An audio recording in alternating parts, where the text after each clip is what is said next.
As you shake all that.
Television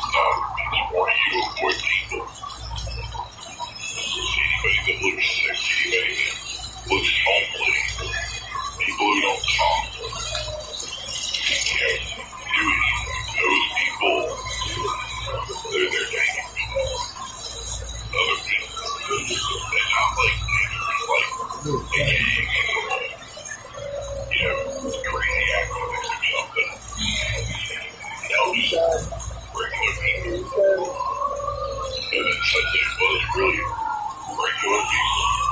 Anybody could be susceptible to infection. Suddenly it was all about telling people to stay home or take the day off, maybe 1 or 2 days.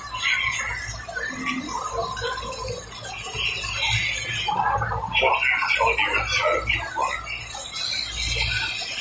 But the answer is always where you went to. You got to get taken care of. You got to solve a problem, right? We need to stay inside for a few days. Take a few days off. Everything will be fine.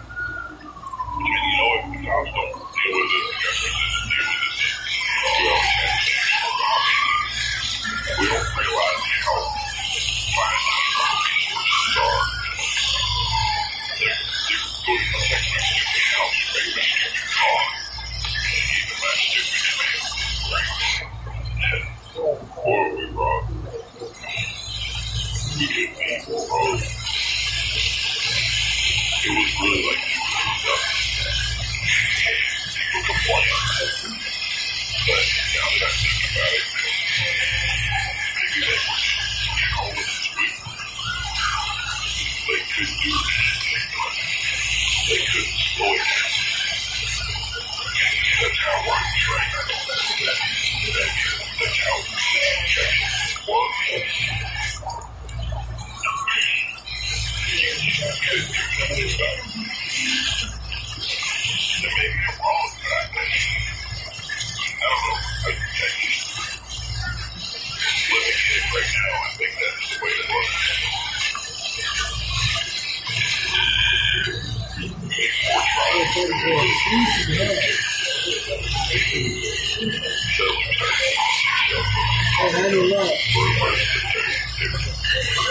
Wow. It was some kind of way of getting ahead of it. We're always told a different story. They're talking about these places were killing and then something doing some help to anywhere in that little area you were susceptible. They even started telling me not to go to the open hall or the house. You didn't want to go to those places if you was doing talk about bodies and how they're fucking hangers. And back there, it's just overflowing in the streets. I never tried to complete it was wrong. And honestly, shaking was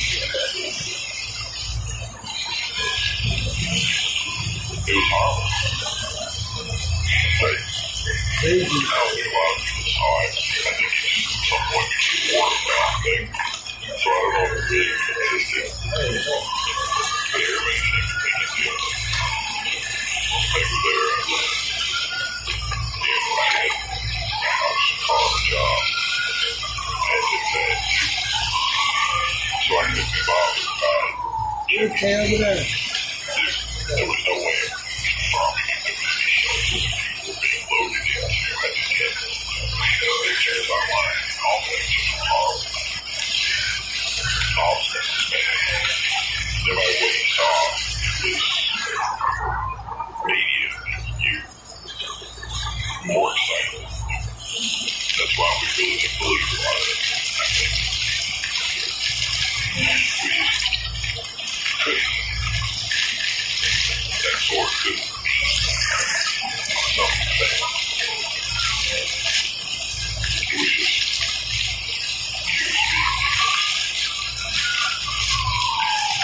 so the next thing started to wake you up. The radio station, emergency lines not working. First responders are sitting down too. Everybody's short staffed. They're so few. They can't do the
It's going to be thing that was the cancer that was the problem the whole entire time. The cops fell, they got back up again, and we were trying to help the sick with how spray the illness just quickly. Now the hospitals are closed. No place to change. You didn't feel good, you were on your own. It didn't matter.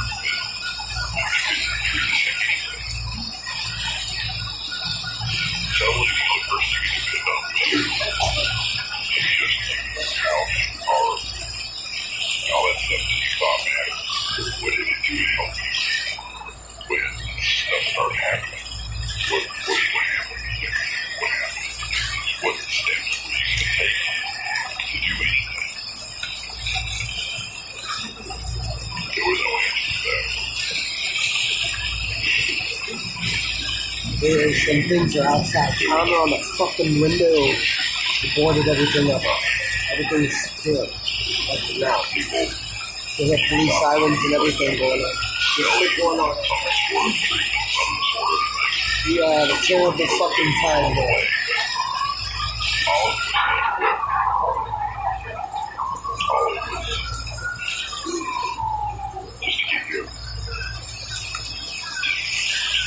signed up for something, call a number, talk to somebody, do something, it all fall apart with some these people trying to steal money that wouldn't even matter.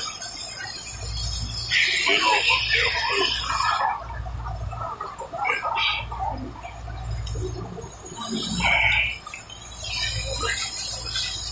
We should treat you something. Get something free. They say the guy you were last man. Also crazy. At that point, they had nowhere to run to. We thought we were the survival book, but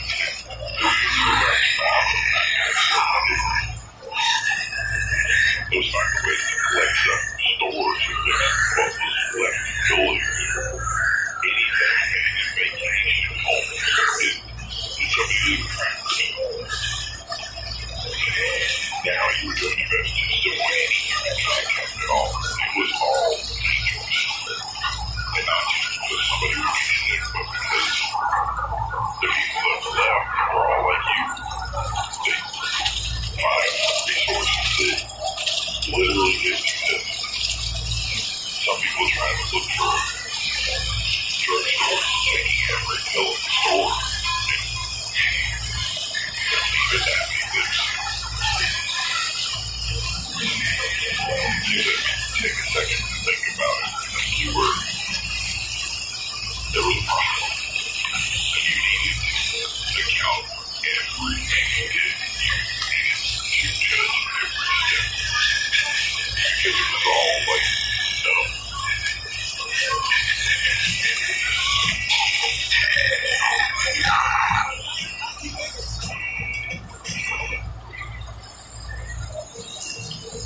Even as the National Guard tried to take over, nobody wanted to be help. Nobody thought that they could do anything, and they certainly didn't trust them. At this point, nobody trusts the military watching. The cancer was bad. We were no longer denial contact. Darknature phase was pretty much useless, but accepted never can. It was drive away. And if so, where would you go? At this point, it was there. And that's what they told me to do. Now, stay close to home. Which just seems like the best place to be. And everybody agreed, even though they weren't willing to work with each other. Hear that? They just wanted to make area. The ratings said that the National Guard do their job. They Oh, God. time. Boy, what's happening?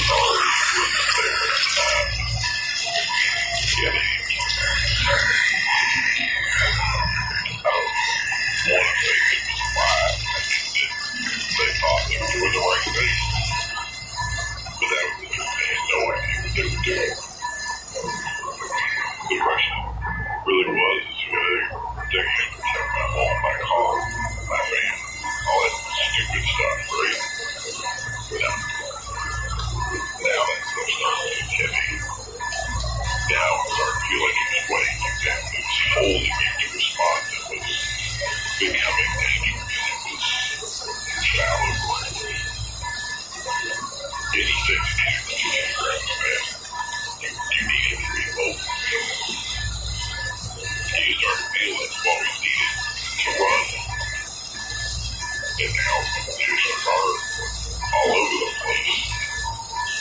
You could be getting supplies with me, getting shot, arrested. That is abstinence. So you just stay close to home. You make a little space. That space is just as much a jail cell as getting arrested in your jail cell versus somebody else.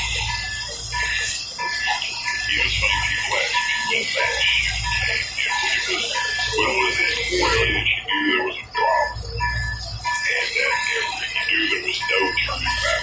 That there was the anxiety, the problems, everything. When did you say that was? And I would say it was when your changed. Yeah, we don't realize it right now, but back then you smell flowers, you get trees, grass, and you sit at night, but you really don't think about it. When somebody personally cut the grass, you knew what that smell was. Even if you didn't know it, or you knew it, you would kind of just sink into it that, this is what trees smell like. And then one day I realized it started smelling smoke. Like, if you go in there, it just wouldn't stop burning. The smoldering, decaying concrete, like plastic, like electrical fire, electric lines rotting. There's fucking chaos everywhere. I'm so fucking scared, man. Everything's boarded up. Got a goddamn piano in front of the door. Got to carry it upstairs in the basement. That was not easy.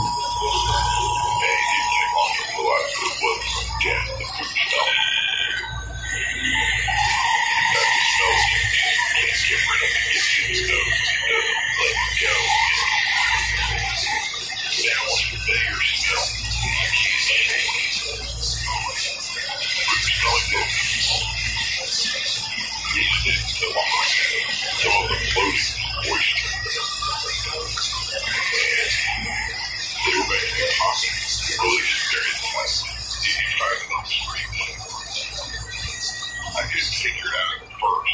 What were these little massive shield stuff that they was visceral? But then I realized the infected, their insides were breaking pretty well. We are interrupting our normal broadcast to bring you this important bulletin. We are getting disconcerting reports of natural events all over the state. Although there was no official statement from law enforcement officials. Fucking crazy what's going on. I'm scared, man. Fucking they eat people, man. Outside of the Deacon's Arkansas. Hello, Amanda. Can you tell us what's going on there? Amanda? Hello? Well, it looks like we're having some technical difficulty getting in touch with Amanda. We'll try again momentarily. This is obviously some very disturbing news, and we won't be staying with this story all day long. For those of you just tuning in, we will be on the air for the remainder of this crisis. The situation at this hour does not look hopeful. All roads out of the city are jammed. Mobs of what have been described as bloody corpses have been seen running throughout downtown. Reports of walking dead are coming in from around the tri-state area. Whatever is going on is not a local phenomenon. Clearly, this is a very dark time, a very confusing time. It is something why or how this is happening. This just is the governor has issued this short statement. Stay in your homes and lock your doors. Do not trust anybody. This is still actually reporting live from the emergency headquarters at the Jared Smith Center for Performing. We have reports that the West End fires are spreading even further. People living in the area are advised to be very cautious. If the fire gets close, evacuate your family and head to the nearest safe house. Once again, the following is a list of military safe houses. Regional Police Precinct 22 at 239 Huntington Avenue, Old City Hall at 55 Mill Street, and the Jared Smith Center for the Performing Arts at 26 King Street. Folks, please bring whatever supplies you can. We are in dire need of food, water, clothing, batteries, flashlights, weapons, and ammunition. This is Philip Hudson reminding you that we will be doing reports every hour on the hour for as long as we can. That was Joe Brand with Gibson. About to go shoot a couple of these things. Thanks, Joe. I'll be working in my suit later this evening.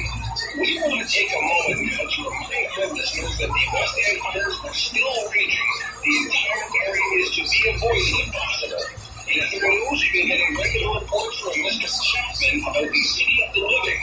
When we spoke to Mr. Chapman earlier today, he confirmed that the perimeter is complete and 100% effective. They are now focused on clearing out the remaining pockets of creatures. Efforts are currently underway to transport citizens to the safety of this city. As always, we will keep you informed as this storm progresses. It looks as if the fires in the West End have finally burned themselves out. This should come as a relief to anyone still in the area. In other good news, the power is back on in much of the state. The good people at Minden Nuclear Plant were able to get reactor B back online earlier today. We owe these professionals our gratitude for keeping the grid up during these trying times. Folks, we have some fantastic news for you. Mr. Kaufman, the man overseeing much of the work in the City of the Living, has just informed us that the evacuation effort will begin shortly. People interested in moving to the fortified city should make their way to the Jared Smith Center for the Performing Arts. We'll keep you posted as more details come in. Evacuation efforts to the City of the Living are well underway. People from all over the state have been arriving at the Jared Smith Center throughout the day. We expect that the convoy will move out sometime tomorrow. We have a situation here at the Jared Smith Theater. All the people arriving for the evacuation have led those creatures here. The military is holding them off at the moment, but I've never seen so many of those things in one place. Anyone coming here should be extremely Angela! Hello? What are you doing?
We apologize for our earlier updates of the so-called Madison Facebook. Of course, some of the take the items for racial and strictly for the greater. What is certain is that the seemingly unexplainable acts of death that he spread throughout the house is indeed the good to be solved. And as alive, he's at the back door at St. Paul's. David DeSantis said they haven't seen anything close to the sheer volume of people badly injured. Very frightened people are pulling in. No generation after this. We were told that most of the injuries are bites, not gunshot or stabbing, as we were mentioning earlier. Just a few minutes ago, we spoke with one of the doctors that have been in hospitals this morning when the patients arrived. We have seen cases of confusion, injury, distraction, deep throat restoration, even a large section of flesh thrown away by a red clot or white clot.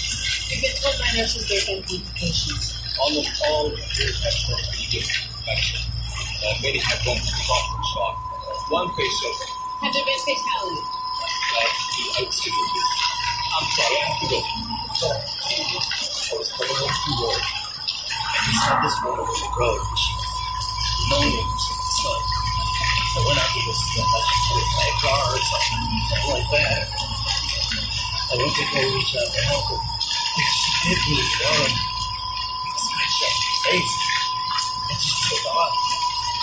Doctors are still at a loss as to the reason behind these attacks, and the situation doesn't seem to be improving. The past few minutes, I've seen 4 ambulances and several cars pull up with victims seeking emergency care. Whatever's going on, it seems to be far from over. David? Thank you, Captain. Speculation seems to surround the origin of this phenomenon. Theories include an airborne plague, toxic chemicals, bioterrorism, and even a spaceborne virus. Viewers should be advised that there is no official explanation as to this. Teams from the Federal Emergency Management Agency, the Center for Disease Control, and Office of Emergency Preparedness have been dispatched to Chicago, Madison, and the Twin Cities. While martial law has not been declared, the governors of all 3 states are encouraging citizens to remain calm and stay at home to protect them. Early official response from the White House that It is sure. President is considering If the zombie go, more on the situation as it develops.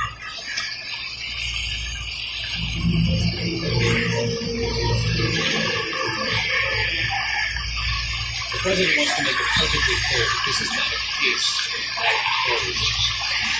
No such agents exist in possible any nation, and no terrorist group. He also wants to stress the need for calm and respect for law. The quicker people can get off the streets and into their homes, the quicker the appropriate federal and state agencies can reach these covered areas. Although a further call-up of reservists is on the table, our current overseas military assets will be in place to reassure our allies that this is a minor, containable situation that we expect to see further resolved in 24 hours or less. Again, Press Secretary William Scott has official statement from the White House stressing calm and what this shows us is a fully containable situation. I've just received word from producers that a case showing one of these random attacks has been dropped off next week. They told that the case is taking aggressive, serious, and violent. Jury should be advised.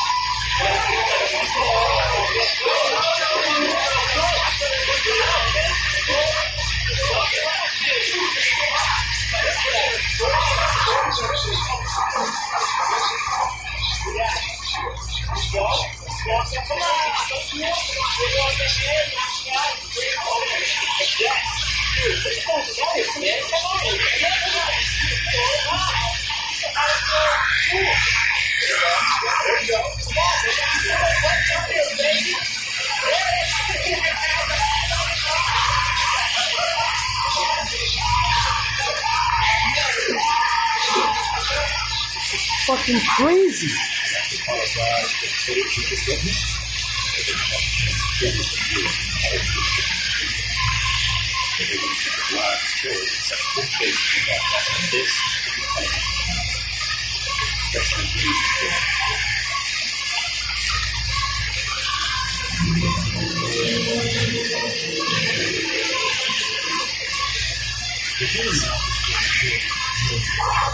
Most people don't practice with that.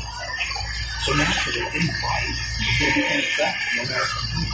These people don't have some sort of yes, Dr. David Richardson realized that most of these so-called experts are looking in one direction.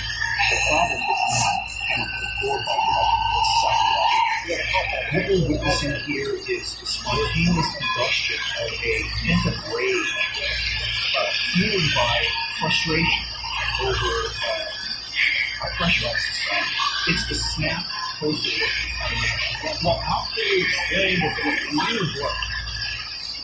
U.S. Kmart. Look, I'm sorry we have this kind of way right now. I just wanted to report that both Piston Bull and me down categories sporadic outbreaks of fire, similar to those here. Clearly, this is no longer American. We're just getting a picture from our BBC correspondent over to Trevor Hammond in London. Trevor, we know here as part of London. You know, you report that two issues with that really quick. The city, it seems, is being overrun with man-eating creatures and Man-eating creatures.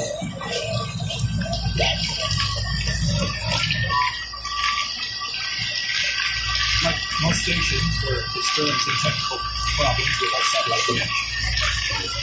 Up to date.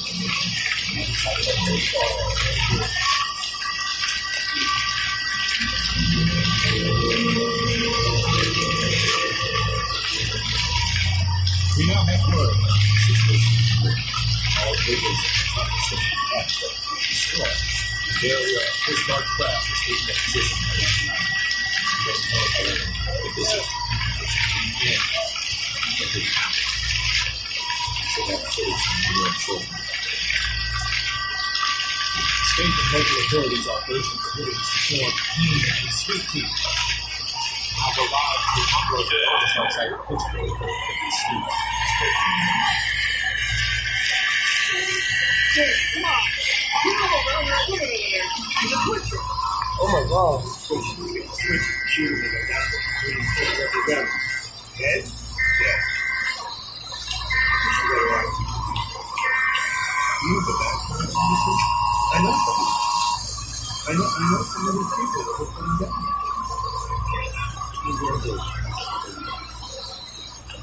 These guys are the real estate agents. They're selling them.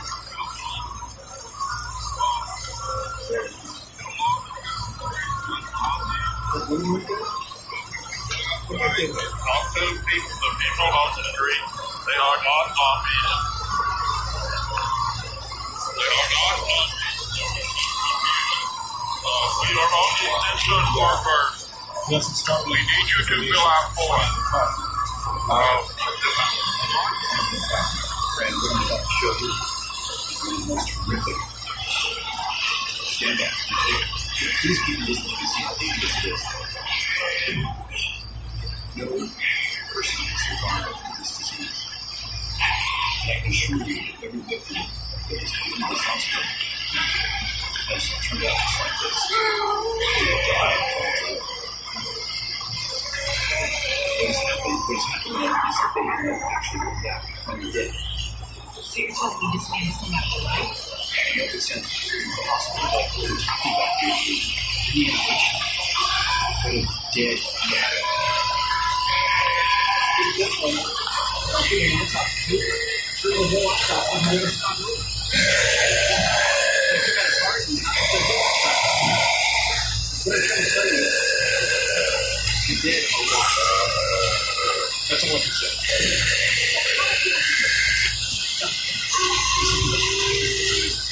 Oh, they can hear that thing outside. It's one of these zombies. The dead are alive, but they're so pure and they're not placed and they're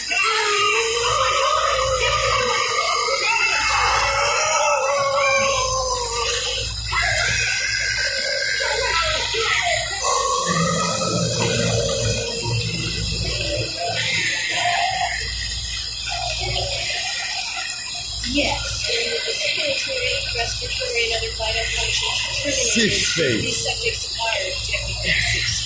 There's plenty of prolific infections.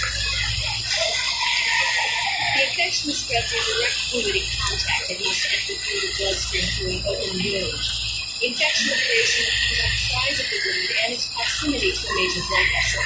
Reanimation will occur Yo, no Mike, later than 1 close that to 5 curtain, man. minutes after the victim's Serious. pulmonary lung functions have expired. Whoa. Once reanimation Dude, you don't want them things looking at, seeing us, bro. immediate homicide depression.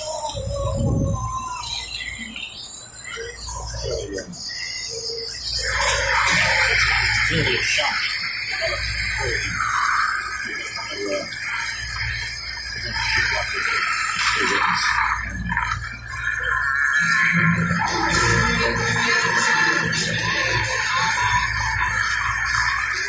Are we transmitting? Where's the camera at me? Point it at me. Just roll. Okay. Things are out of control down below. The city of Los Angeles is like a war zone. These freaks, Nazis or whatever the hell they are swarming the city. People are dying in the streets by the thousands. And the freeways, right now the freeways are hopeless and clogged. There is no way out of the city. We have to come up here to the Hollywood Hills just to find some refuge. I think we're staying for longer, but I'm not going to stay long. Right now, LAPD has pulled out of South Central Los Angeles entirely. It's trying to form a convention center on Beverly Hills. But I don't know how they're going to stop these things. If you're hearing me, stay away from Los Angeles. The city is out of control. The city is hot. Avoid Los Angeles at all costs. I'm sorry, we looked away alive to the White House question. State emergency United States including all overseas dependencies on the defense, the reason yet to return the bodies of the recently deceased, returning to life. Oh, God. The scope of this epidemic is reaching global proportions. President, Central Congress have acted with initiatives to be explained by the Secretary of Defense.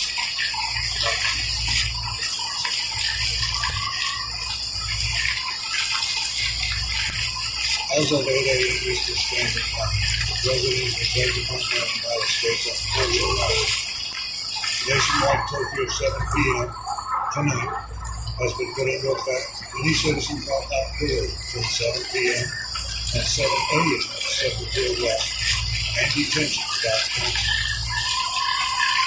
All reserve military personnel and National Guard are ordered to report for immediate deployment. All law enforcement, firefighting, and emergency personnel will be federalized effective immediately. All communication facilities, including the use of landline and cellular telephone facilities, will be reserved for military and rescue operations. In order to halt the spread of this contagion, our nation's borders with Canada and Mexico have been sealed. No longer seek shelter in private residences, no matter how safely protected or lost. Retain all ownership records of private property. Do not attempt to transport or defend said property. Rest assured, leaders will be prosecuted with deadly force, as will any attempts at vigilantism or secessionist political activity. No question.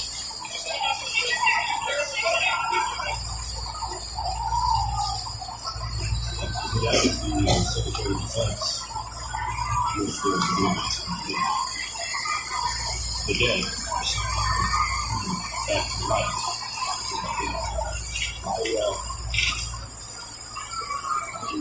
I've got the members of the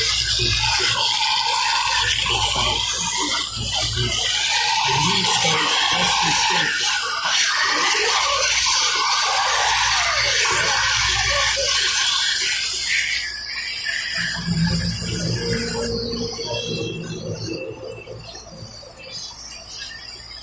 Current estimates in the U.S.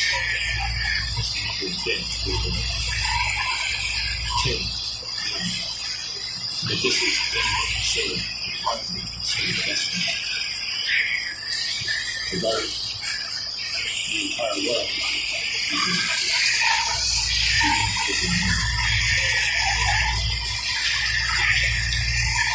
that's option for the page and what to do if you should find yourself assaulted.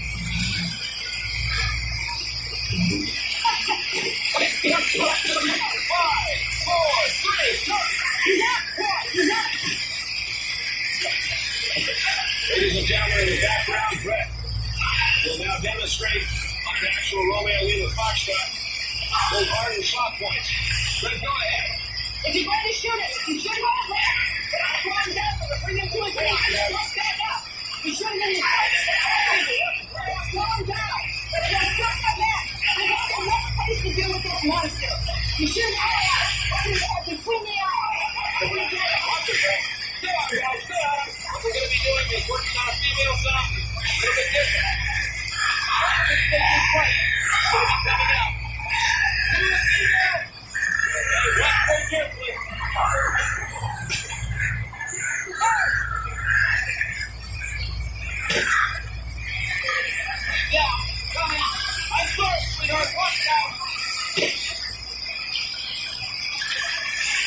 Some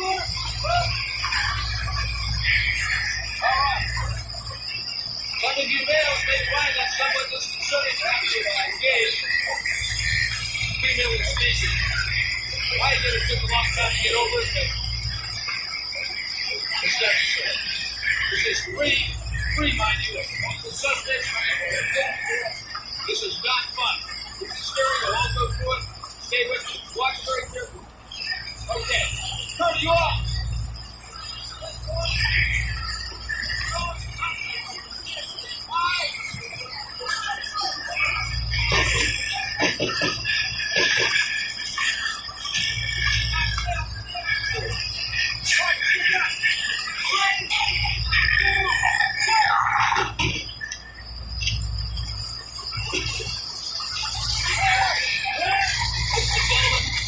Where's the window, guys? I don't enjoy this.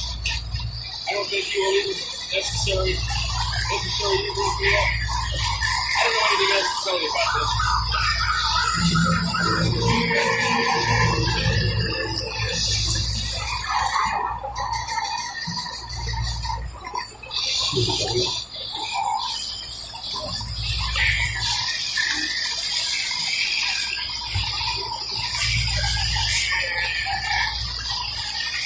Oh, you're Todd. Telling the news, buddy. I think the first from several sources that the destruction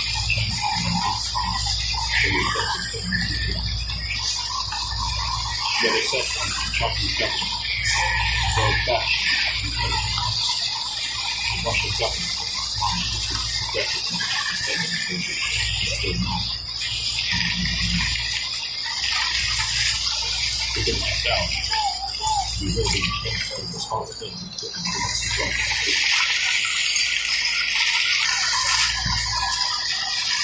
Yes, that the president and his cabinet have already left Washington D.C. for we now have an audio. Someone said, find audio message. What do you mean? My fellow Americans, this republic faces a crisis like no other in its history. While the lights across this great land dim in the darkness of an uncertain future descends, let us not forget the words that led our country to another great challenge. We have nothing to fear but fear. We will endure. We will rebuild. We will drive away the night and roam our children in the dawn of a new day.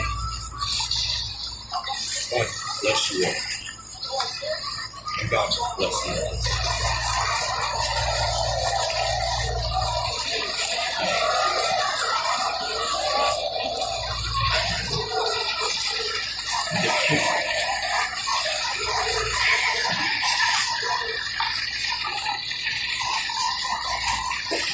Darknature Enterprises.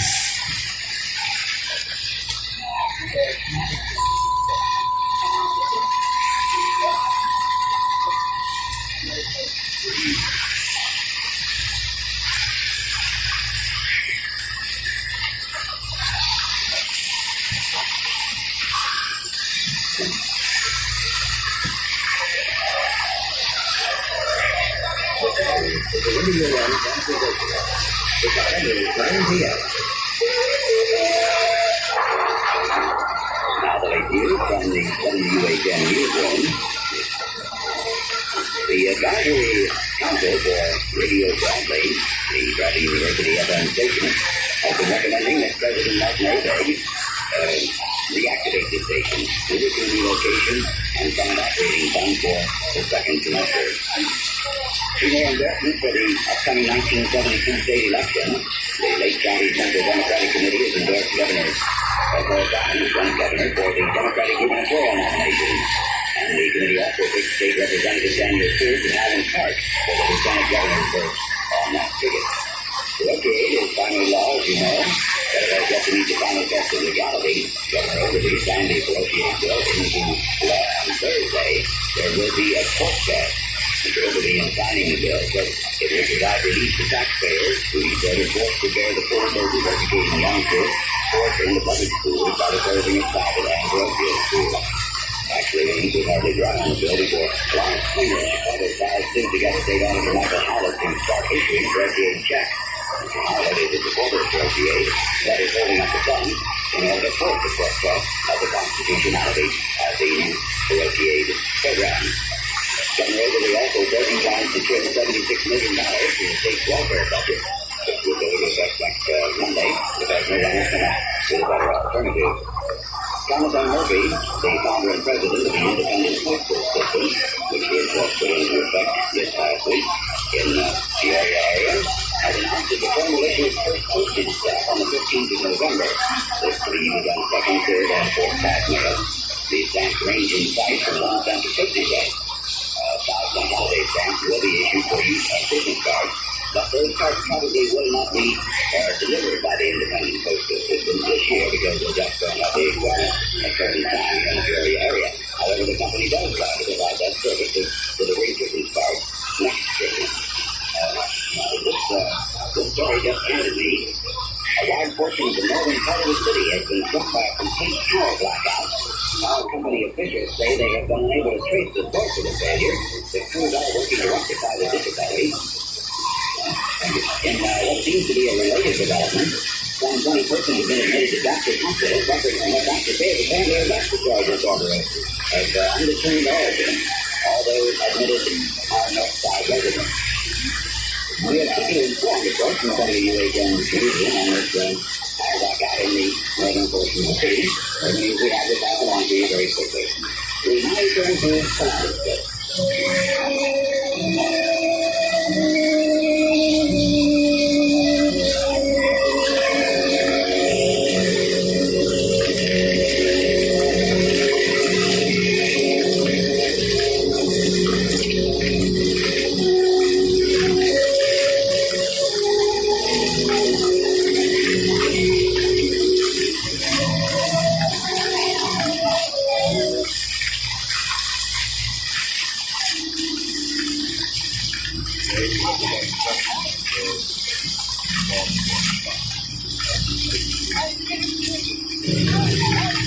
Why have these out of habit?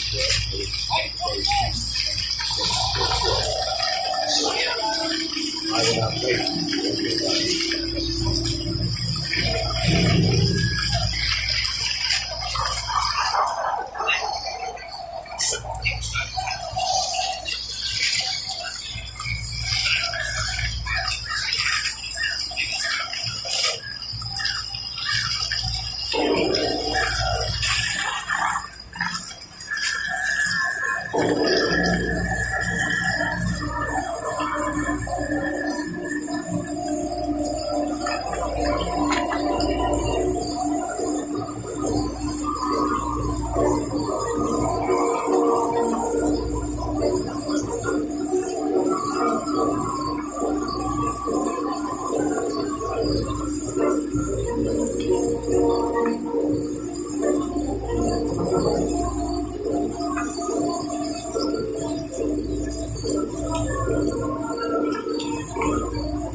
Is anybody on this radio?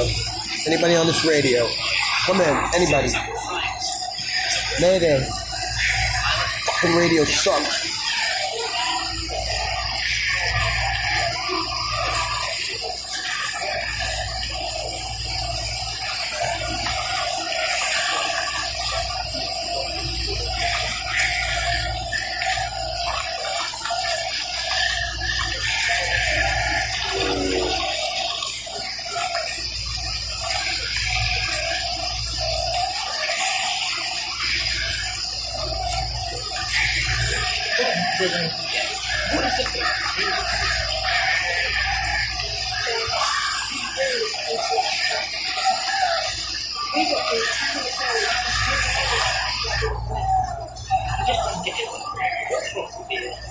I mean, it's all that says you need to do.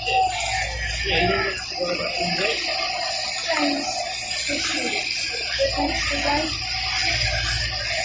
Sometimes I don't know you can talk to us, but it's all at the field, so you can always stop going over. Hey guys! Why you got it on you? Well, just got out there, I do it. You always get a little valley. You text me to say that you're talking just before you got it. Well, also, you do it. I'll What did I get you guys? Foster Street, what about you guys? Okay, good. If you're going to come in my house, that's what you do.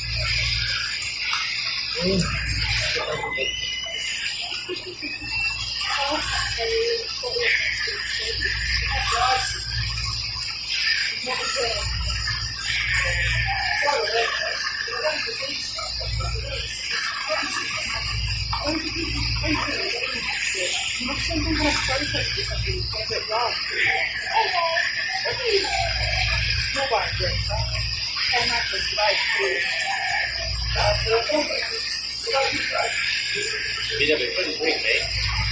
Yeah. Who would ride those guys? Just got this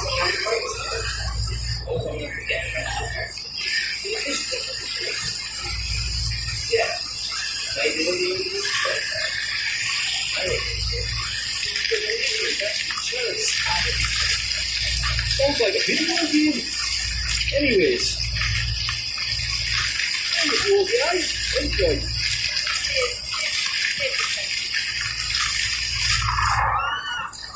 Let's get this party started. Yes, just get some shots. Then you don't need a drink, eh?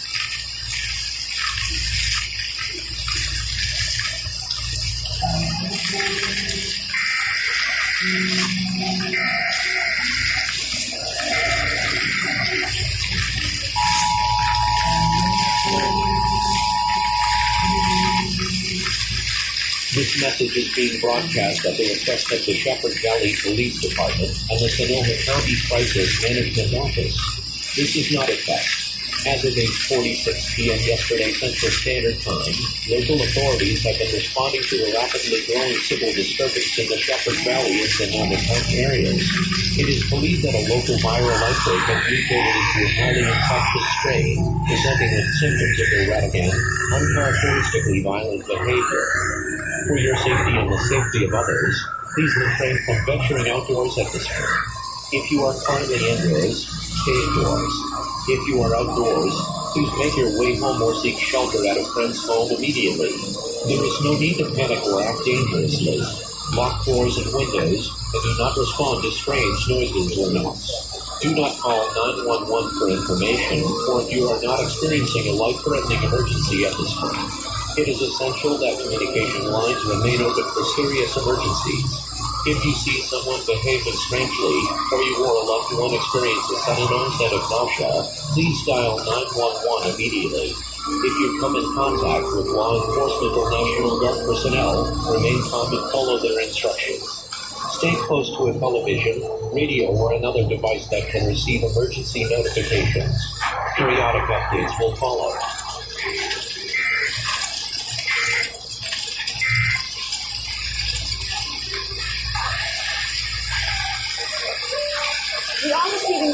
from reports of random acts of bizarre behavior and mass confusion from all over the city. Details are scarce at this time. Well, let's see. Something out of zombie walk up the block and see nothing but people laying around, shaking on the ground. And ran to the back of the store and jumping over the counter and just handed him the store. Never before my life. That was the worst. It wasn't just a little pistol, it was a big gun. Had his face completely from the top of his forehead to almost his jaw. It wasn't just that he was being big, it's that the person was actually swallowing pieces of his face. David, the staff here says they haven't seen anything close to the sheer volume of casualties. Badly injured, very frightened people are pouring in. There's no exaggeration by the We're told that most of the injuries are bites, not gunshot or stab wounds as we were led to believe earlier. Just a few minutes ago, this was While so many are struggling, gun stores have seen an increase in sales since this pandemic hit. It's just crazy. I haven't seen anything like it. Honestly, it's slim pickings, and there's not a lot going on. There's any authority to use the National Guard for any purpose that James had. Responding to emergencies, transporting people and supplies, and helping with medical We have to come up here to the Hollywood Hills just to find some refuge. I think we're safe at the moment, but I'm not going to stay long. Right now, the LAPD has pulled out of South Central Los Angeles entirely and is trying to form a defensive perimeter around Beverly Hills. But I don't know how we're going to stop these things. If you're hearing me, stay away from Los Angeles. In California, the governor has warned that over half the population of the state, more than 25 million people, will become infected in the coming 8 weeks. The city was rated as the place you most likely to survive. Other contenders here: Salt Lake City, Columbus, Ohio, Baltimore, Virginia Beach, and Norfolk, Virginia. Let's have a positive this, right? I'm very old in New York City, and I will admit that Manhattan may not be the best place to survive a zombie apocalypse. Number one, the food is going to go really fast. Number two, they can climb stairs, and as everyone knows, the buildings go up really high. But if you live in Brooklyn, also part of New York City or Staten Island, you could contain the threat to Manhattan and still have lots of farmland to go through. I think if you live in Brooklyn, Maybe through the ducky ducky. This is scary.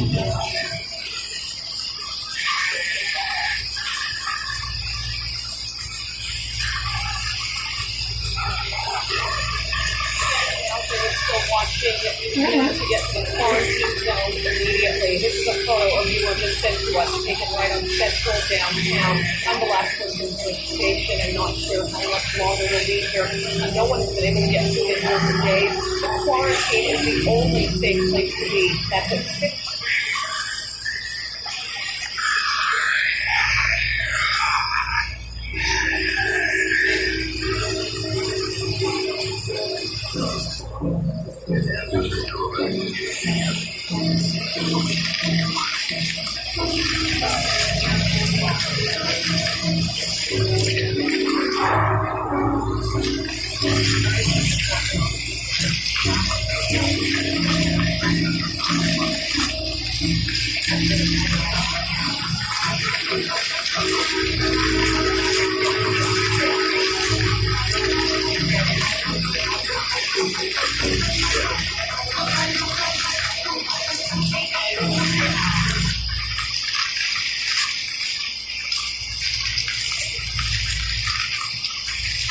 The following message is transmitted at the request of the Pennsylvania State Police Department.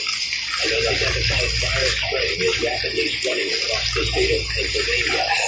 The first reports of the virus are believed to have been in State College. The virus has since spread throughout the state of Pennsylvania. It is believed that it will spread to adjacent states within the next 12 hours. Symptoms of this virus include initial nausea and vomiting, blurred vision, loss of muscle control, and unconsciousness.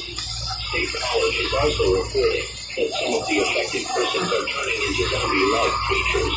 At any time, they may start causing massive damage to the area. Because this is an airborne virus, authorities recommend that the following action should be taken by all members of the public. Stay indoors if at all possible. Turn off all heating and air conditioning systems. Wear breathing masks to prevent catching the virus.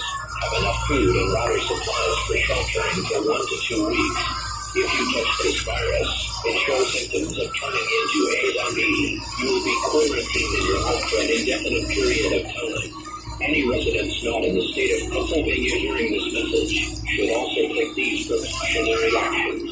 If the virus continues to spread, these actions will be taken by your governments as well. Most importantly, stay safe in this situation. Unruly behavior will not be tolerated. You will be arrested.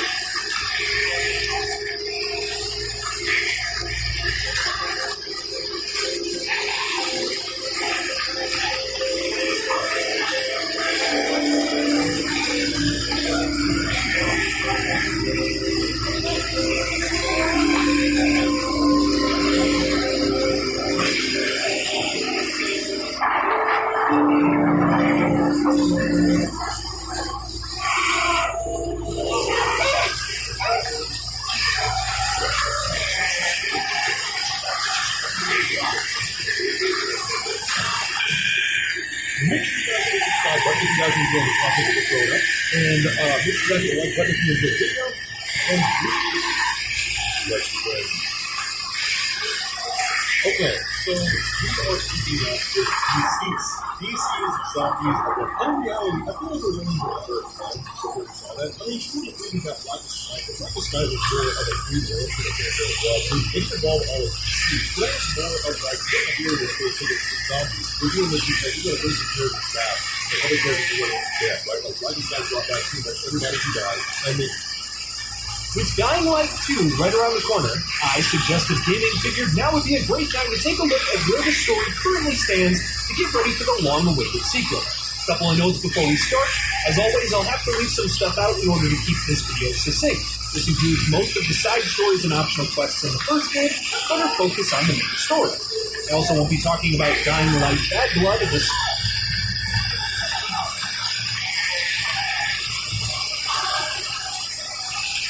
Welcome back, figures. Tonight, we turn our dials back to a random evening in 1968. In rural Pennsylvania, the clouds begin getting low, swallowing the yellow noise of gray making trout. The world feels stark-like, and it's contained in the warm amber glow of a the radio and a steady drummer water against the glass. But something happening in the frequencies tonight. We're about to join Ghost Sterling with the W10AM 1340. Who believes that he's been a voice that keeps panic at bay, but tonight, the panic is coming from a microphone. It's a night of unconfirmed reports, of shadows that don't look quite right, and of a rain that won't wash the terror away. But before we step into the booth, please like and subscribe. Your support helps this broadcast reach those who need it for focus, study, or sleep. If you wish to support the drills further, links are waiting for you in the description below. But for now, turn off the lights and set a mood. The broadcast starts now.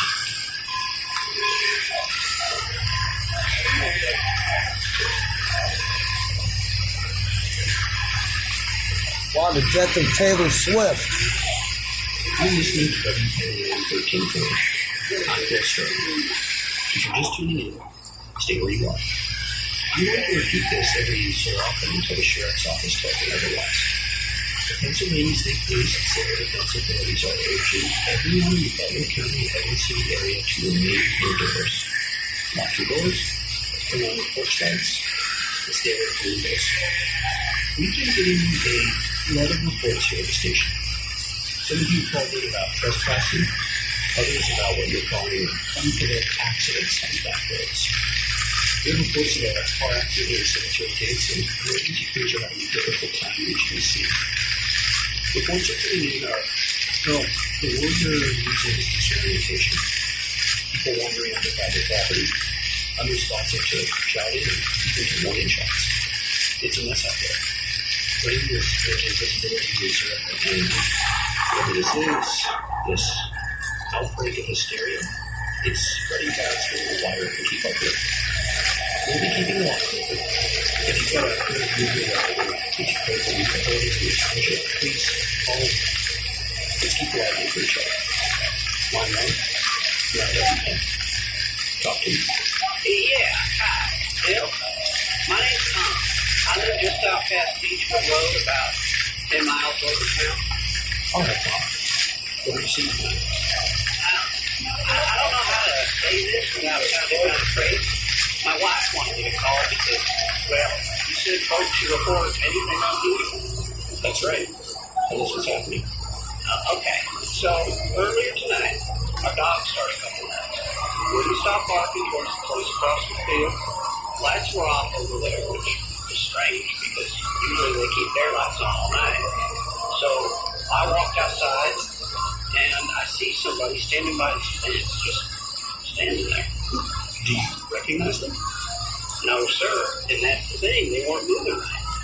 Kind of swaying back and forth like they forgot how to stand up straight. I called out. They didn't answer. They just started walking toward me, real slow. Were you threatened? Well, not at first, but I knew something was wrong. You know when somebody's sick and you can tell even from a distance? Like that. Then my light hit their face, and I swear to God, this man looked dead. Skin was discolored, his eyes were all unfocused, and his mouth was kind of open, like he forgot what he was doing. And he kept walking. Okay, Tom. What did you do? I backed up.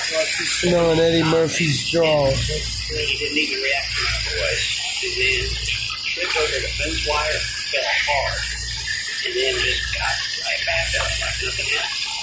And that's when I went inside and locked the doors. So, Tom, you and your wife were both safely inside? Yes, sir. They were lights on, but there's more of them now. Okay, Tom. Well, stay inside. Keep doors and windows secured. Authorities are advising exactly that. Don't approach anyone behaving erratically.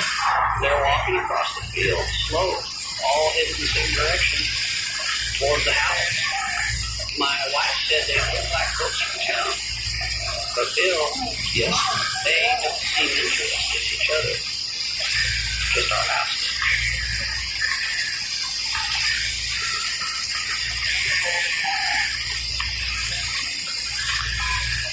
I'm listening to you. Bill's story grew through the overnight hours as reports continue to come in across the county. Authorities are still advising residents to remain indoors to avoid any unnecessary traffic. With that said, let's take our next call. Caller, you're on the air. Evening, Bill. Next Frank. I drive a tow truck out of Mercer County and listen while working the labor rotation. All right, Frank. So where are you calling from tonight? Pulled over at a station in County Road. Figured I'd better stop driving for a minute after what I just saw. Go ahead, Frank. Well, our dispatch sent me a pickup that was supposed to be a stalled vehicle stand outside town. Sheriff's cruiser was already there when I arrived. Deputy had a spotlight on a guy walking down the middle of the road, just walking straight down the other line. Wow.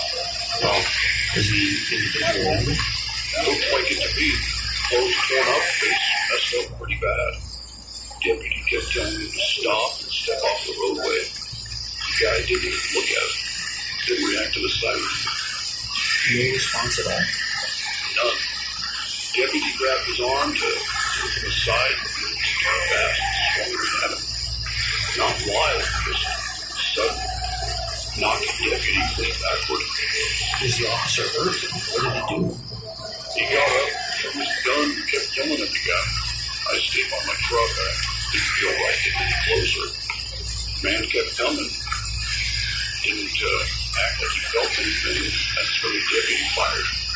Frank, you're saying shots were fired. Yes, sir. Hit him right in the chest. Man dropped. Stayed down 10 seconds. Then he started moving again. You know, Bill, I've seen accidents, drunks, fights. Never seen anything like that.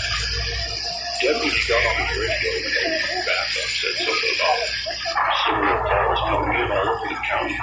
Frank, did any other deputies arrive when they called for backup? I didn't stick around long enough to find out. Deputy yelled at me, told me to get out of there. Feels like something wrong tonight. Frank, Before you left, was there an individual walking the road still up to get approach the deputy? Yes, sir. Slow and steady. Like he had only one thing in his mind.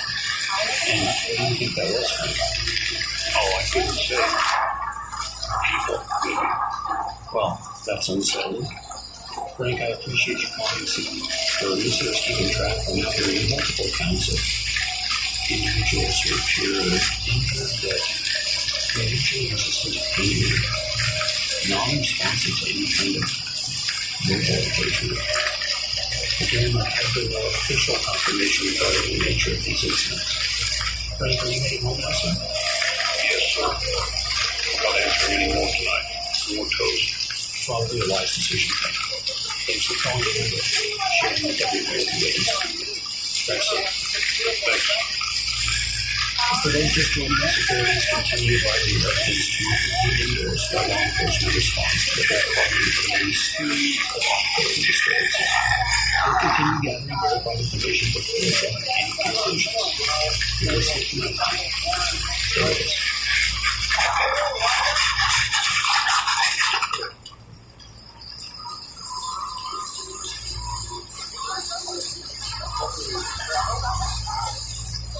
Nightline continues.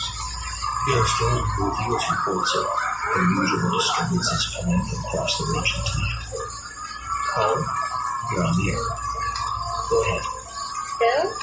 Hi. My name is Carol. I live on Ridge Avenue. I wasn't sure if I should call, but you said to report anything strange. You did the right thing calling, Carol. Tell us what's happening where you are. I'm at the one with watching television.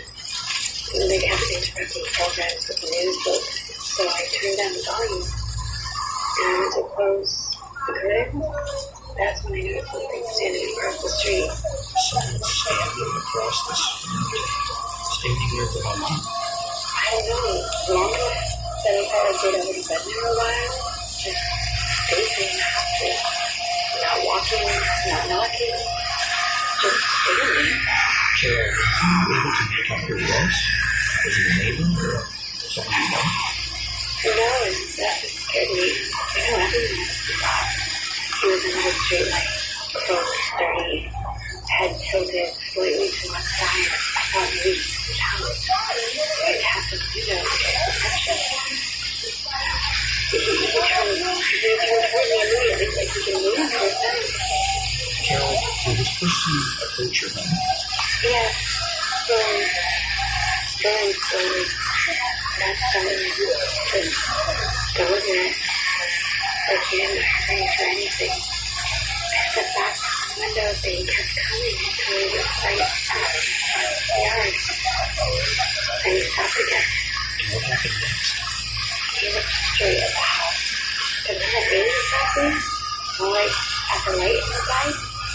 His mouth kept opening and closing. No sound. Just breathing hard. The glass next to the door. Did you try to get in? He reached out and tried to hand up. Just once. Then again. Slower.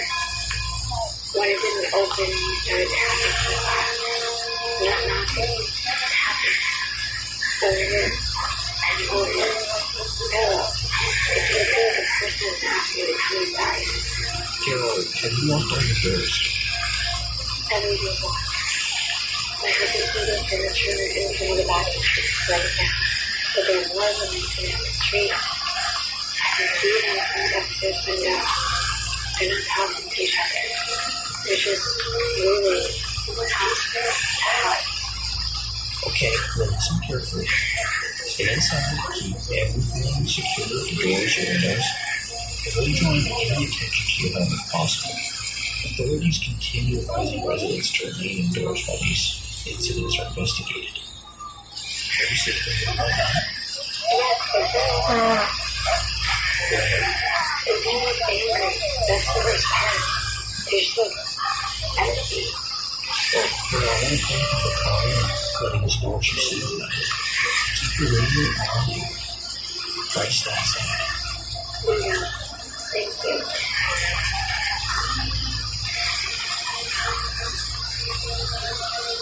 For listeners just joining us, we always see an increasing number of reports describing individuals leaving their residences and responding strongly to light and movement inside homes. Again, officials have released no confirmed explanation at this time. Until more information becomes available, remaining indoors appears to be the safest course of action. We'll continue taking your calls. This is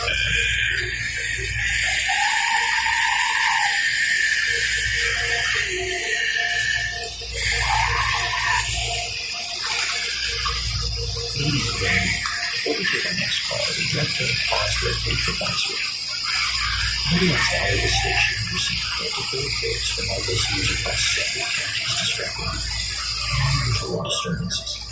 These reports include individuals behaving in conservative and responsive manner, loitering into residences, and, in some cases, exhibiting aggression and approached. Local law enforcement agencies have emerged in increasing calls this evening, and they haven't yet released a formal statement explaining the nature of these incidents. All in contact with authorities, and we will relay verified information as it becomes available.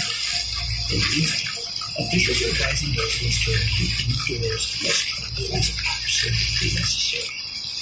With that said, if you're at home tonight, ensure all doors and windows are secured. Keep exterior lights turned on when possible, and amplified drive license to keep the porch lights on. Authorities are not telling us to keep your homes dark. Avoid any approaching strangers behaving erratically, and do not attempt to intervene in any disturbance you witness. If you are traveling, consider postponing further waiting until morning. Avoid stopping at individuals in your awareness directed by law enforcement, and keep your vehicle doors locked at all times. We understand that vehicles travel quickly, particularly in uncertain circumstances like these. At this hour, there is no confirmed cause tying these incidents together. Speculation does little help and can actually complicate the work of our emergency responders. We encourage our listeners to rely on verified sources and remain calm. Repeat, remain calm. There's no indication at this time of any official evacuation. Utilities are operating normally. Emergency services are active and responding. If you observe something unusual in your area, you may contact your local authorities directly. If lines are busy, remain patient, and do not need to stay too long to investigate. This station will remain on the air throughout the night. We're committed to providing confirmed updates as soon as we receive them. You are not alone this evening. Stay inside, stay together, and keep your radio nearby. This is Bill Stern. You're listening to Darknature.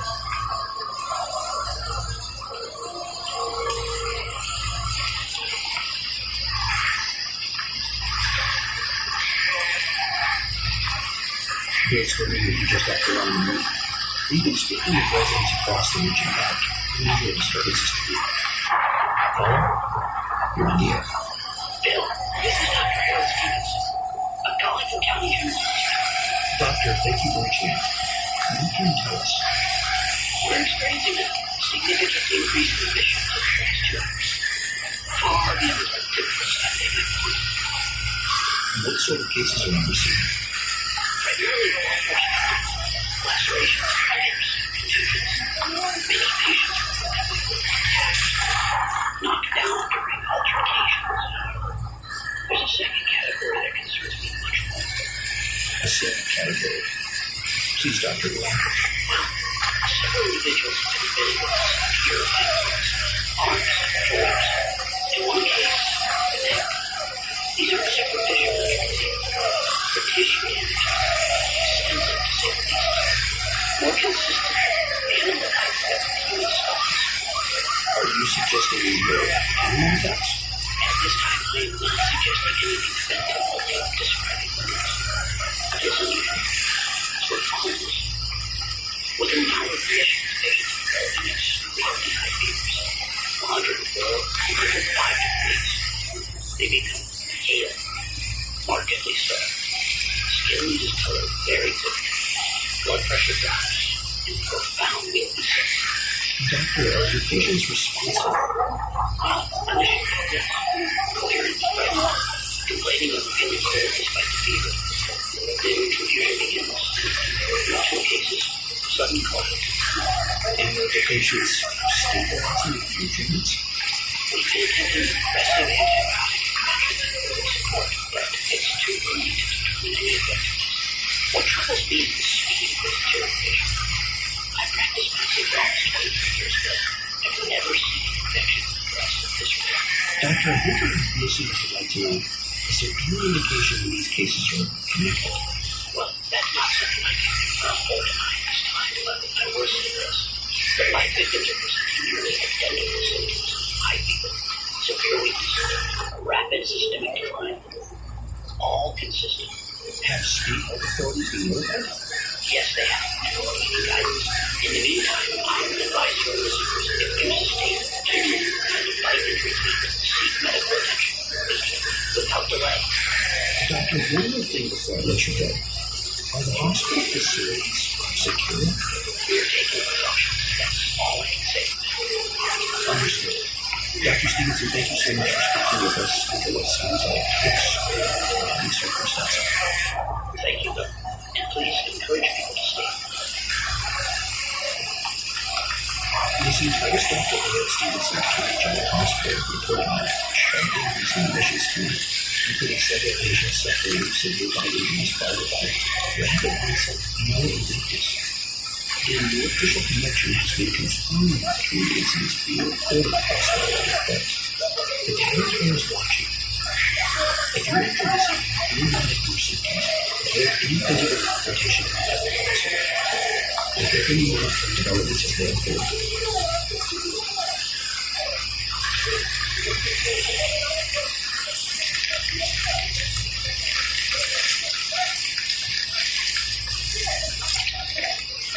listen, Mr. Lee. We received a report from the state of Philadelphia Regional Water Service. I want to read this carefully. Officials are confirming multiple counties across the state are reporting levels of victims widespread disturbances involving individuals and communities responsiveness to the community. Law enforcement agencies in at least 5 jurisdictions have requested additional manpower. State police are advising all residents to remain inside their homes until further notice. In a related update, medical facilities in several districts have reported unexpected post-mortem relief in at least 2 deceased patients early this evening. I'm going to repeat that. Hospitals are reporting that in patients who have previously pronounced deceased. No further explanations have been provided at this time. State officials are urging the public not to panic and are emphasizing that investigations are ongoing. Additionally, we're hearing preliminary confirmation that emergency crews are being advised to secure areas for responding to violent encounters. That guidance has not yet been formally explained. Again, no confirmed cause has been announced.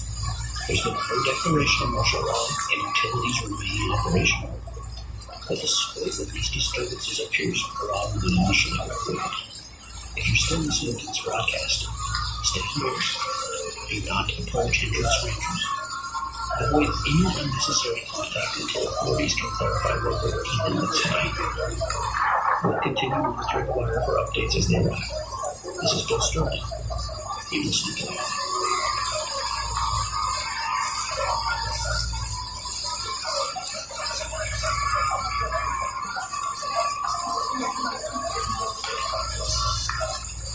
And we're still taking calls as developments unfold across the state. If you have another caller, you're on me. Bill, this is Edward Mallory. I operate Mallory and Sons Funeral Chapel in West Broad. Mr. Mallory, thank you for calling. What can you tell us? I debated making this call, not a man prone to exaggeration. We received 2 bodies this evening from County General. Both were pronounced earlier tonight. Routine preparation began shortly before their arrival, but approximately 40 minutes into the process, one of their bodies exhibited movement. What kind, sir? Well, the hands first, flexing, and then the jaw. At first, we believed it to be residual nerve activity. It does occur on rare occasion, but then the eyes open. Open? Yes. There was no respiration, detectable pulse, yet the eyes were open, contracted. And how did you do it? Well, we stepped back and then the individual attempted to sit upright. Motor function appeared severely impaired but persistent. It made a sound, not speech, more like air forced through a dry throat. Was anyone harmed? One of my attendants sustained a bite to the forearm while attempting to restrain it. We secured the room and contacted authorities immediately. I will say this, Bill. In my profession, death has its illness to it. This did not. Mr. Mallory, officials provided you an explanation. None that I would consider sufficient, but they did advise us specifically to ensure severe cranial trauma in an instance of reanimation. Those were the words used. Reanimation. And so the facilities are ready secure. Yes, for now, but we have 3 additional arrivals expected before dawn, and I'm no longer certain what that means. Well, thank you for calling, Mr. Mallory. Please continue to take precautions. I assure you, we will. Listeners, this was the second independent report tonight describing post-mortem movement. Officials have not yet clarified terminology or cause. We will continue to refrain from speculation until formal confirmation is issued. Stay with us.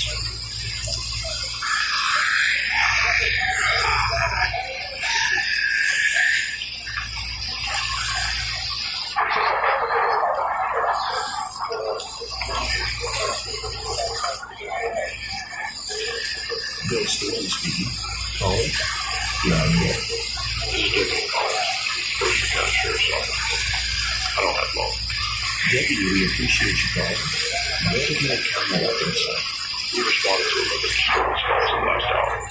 Individuals reported injured, attacked residents, ignoring commands. We've attempted standard force protocols and they were ineffective. Ineffective how? Torso shots did not stop forward movement. Repeatedly, in 2 confirmed instances, subjects continued advancing after sustaining their vulnerable fatal wounds. Deputy, what did stop them? Cranial impact, direct trauma to the head. When the brain is destroyed, movement ceases immediately. You're certain of this? Yes, sir. We related that function. Avoid close contact and do not attempt restraint. Aim high if engagement is unavoidable. Always Bill. Yes, go ahead. These individuals, they don't respond to pain. They don't retreat. They only move forward. Toward people. Deputy, at this point, are you advising the residents to all themselves? I'm advising residents to remain inside and let law enforcement handle it. But secure your homes. Do not open doors for anyone who cannot positively identify. We are stretching thin tonight. Understood. Deputy Collins, thank you for your service and for updating our listeners. You're welcome. Keep your calm, Bill. Listeners, you just heard from Deputy Collins of the Mercer County Sheriff's Office. He's confirmed that severe trauma to the head appears to halt the movement described in multiple incidents tonight. We will continue to verify this information, and if you're at home, remain there. The situation seems like it's evolving rapidly.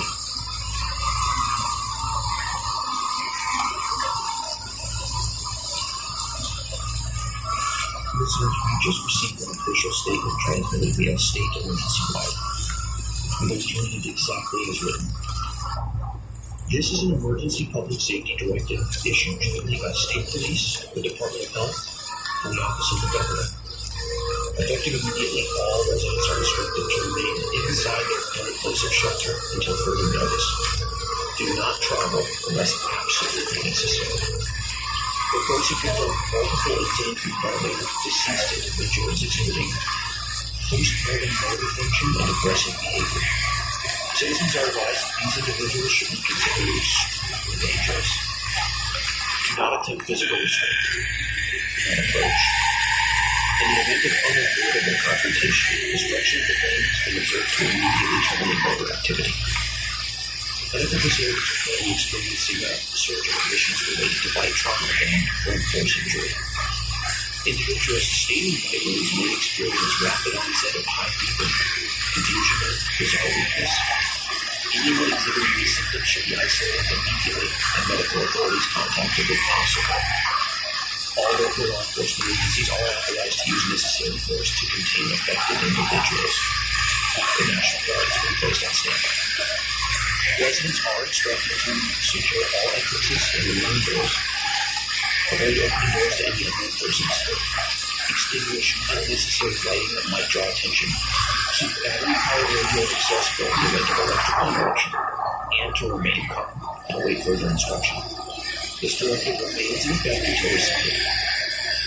This was Dr. Kurtz's statement, and again, this is now an official public safety directive, so remain inside. Do not engage, and stay tuned to this frequency for verified updates as they are transmitted.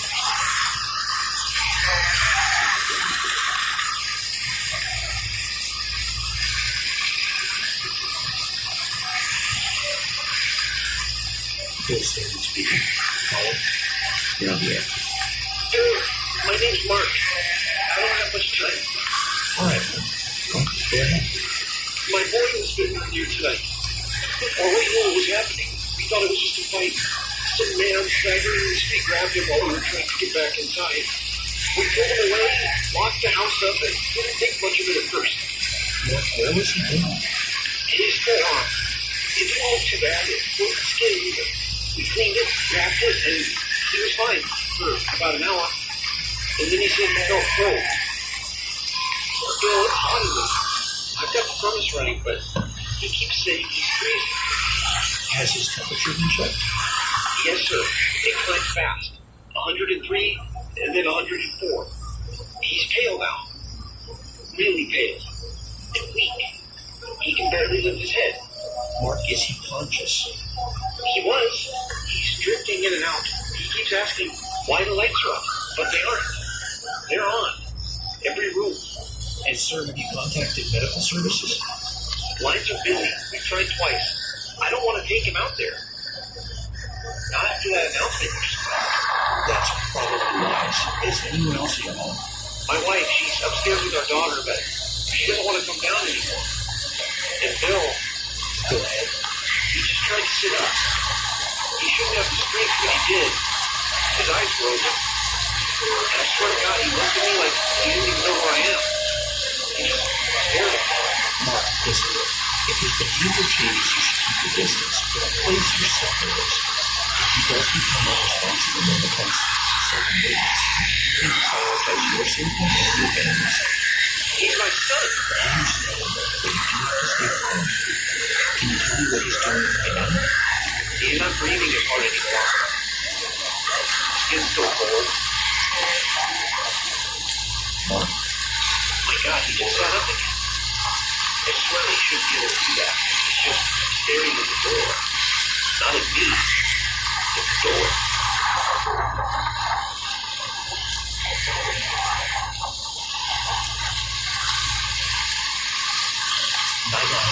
Caller? You're on the air. Bill, my name is Rebecca. I need to report something. Go ahead, Rebecca. About 20 minutes ago, someone tried to force their way into my house. I had to go in. There's no knowledge. They just started pushing me. I thought someone was trying to break in because of the what happened tonight, so I grabbed my husband's old revolver. Were you alone in the home? Yes, and I shouted it out loud.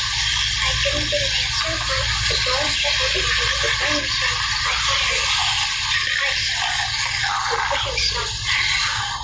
I waited, and I didn't hear any footsteps running away, so I looked out the kitchen window, and he was on the ground, not moving. Did you contact the police? I tried. The line was busy, so I stayed by the window. After a minute, he moved. Not like someone hurt, like someone getting up from a nap. Slowly but still. But he stood there. Rebecca, were you able to see his face? Clearly, it was dark. with a silver, thick band, and a small square black skull. My grandma wore that every day. Every day to the big trees. We buried it in every night. That's my later. And you're certain it is the same thing? There's a ship. When we were studying, some guy dropped it over the truck, and it was there. I saw it. He tried the door again after that. He never said anything. He just kept pushing. What did you do? I don't remember what that deputy said about the head. So he stepped back into the light again. I aimed higher. He didn't get back up. Rebecca, are you secure now? Are you safe? I locked everything. The door. Told my brother to stop. I watched them lower him into the ground. Rebecca, stay inside the home. Don't approach the body. I'm sure authorities will respond when they're able. Hey, you did what you needed to do to remain safe. Thank you for calling me. Thank you for telling us what you saw. I didn't think it could be him. I still don't think it is. Listeners, if you recently lost someone and you encounter an individual that looks like them tonight, don't let familiarity override caution. Remember that this thing doesn't appear to follow the rules as it influence on your skin. Leave the door, secure your hands, and don't open the doors to anyone you cannot positively identify, regardless of who you believe them to be.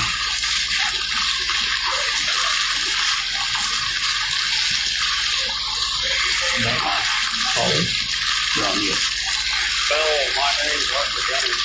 I'm the caretaker at Green Hollow Cemetery. Hello, Mr. Jennings. Go ahead. I wasn't planning to call, and after the things I've heard tonight, I should say something. What have you observed, sir? I usually do my rounds before locking the gates. About an hour ago, I noticed fresh earth was thrown near the north wall. 2 plots, so I walked over thinking maybe vandals. Kids do sometimes come up here, but it wasn't that. The soil, it wasn't scattered outward, it was pushed up from underneath. From underneath? Oh, yes, sir. Headstones moving forward slightly, ground cracks around the edges like something pressed against it. I bent down to look closer. That's when I heard it. Heard what? A scraping sound.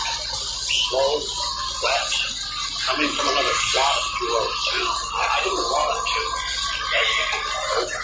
I worked at cemetery 32 years. Ground, settled, animals big, but this was pressure from below. Were any graves very huge?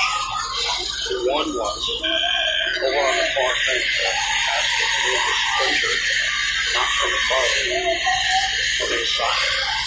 And have you contacted the authorities? Yes, deputy told me they'd logged the report, but we had to go home and stay there, so I locked the gates. But Bill, Yes. there were footprints. Not coming in, going out. Bare feet, dragging toward the road. Mr. Jennings, are you safe now? Yes, I am. But I'll tell you something I've never done safe before. You buried someone. You might not want to visit them anytime soon. Mr. Jennings, thank you for reporting what you witnessed. Listen, you just heard from Arthur Jennings, caretaker of the Green Hollow Cemetery, describing historical listing outward tracks from the ground. Listen, if you live near the cemetery property, you really don't investigate any more signs of abnormal disturbances. Law enforcement has been notified of multiple similar reports. Once again, stay inside and lock your doors.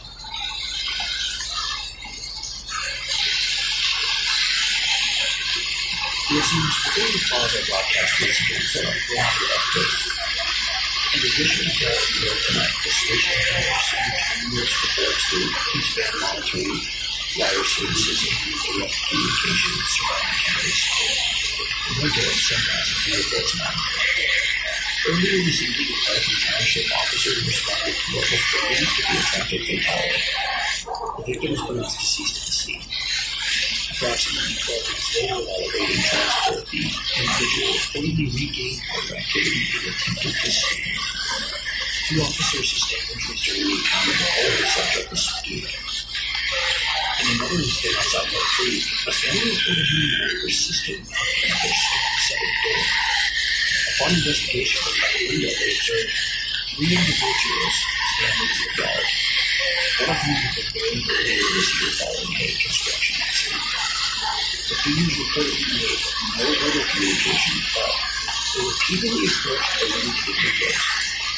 And just before midnight, state troopers responded to a home hostile discovered multiple bodies inside the residence.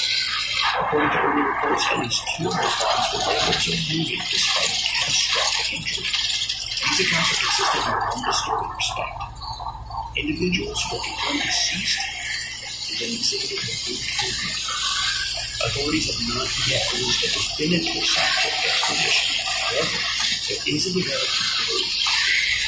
Several hours ago, national news outlets began reporting an event that occurred earlier this week. I'm referring to the destruction of deep space probe. As many of you may recall, the probe was intentionally detonated in Earth's upper atmosphere after concerns were raised regarding possible contamination.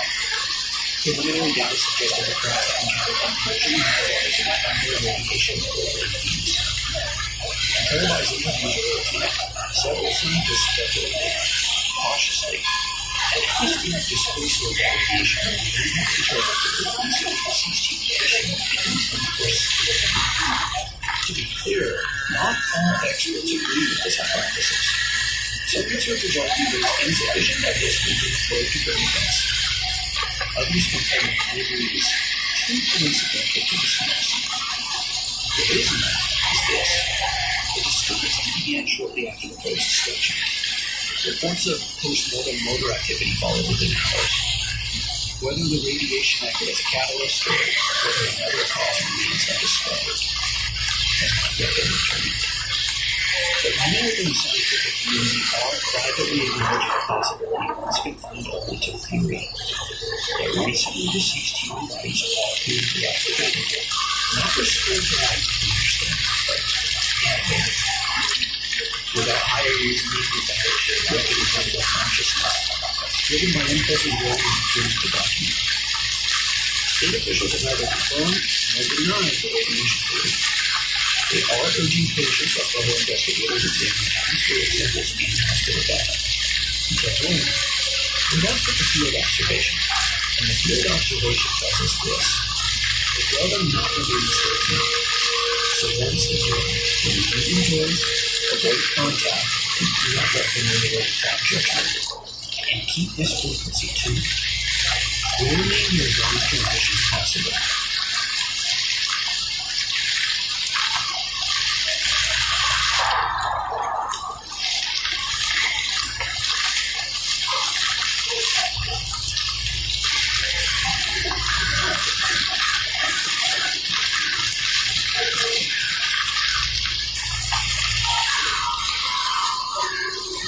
Let's take a new call. Caller? You're on the air. Bill, my name's Thomas. Without encountering my road, I thought I'd call before I can. All right, Thomas. Take your time. What's happening? Well, you've been talking about bites, fevers, what comes after. Figured I'd confirm it for you. My wife bit me about 3 hours ago. She's been feeling poorly all evening. Cold, pale, didn't want to turn the lights on.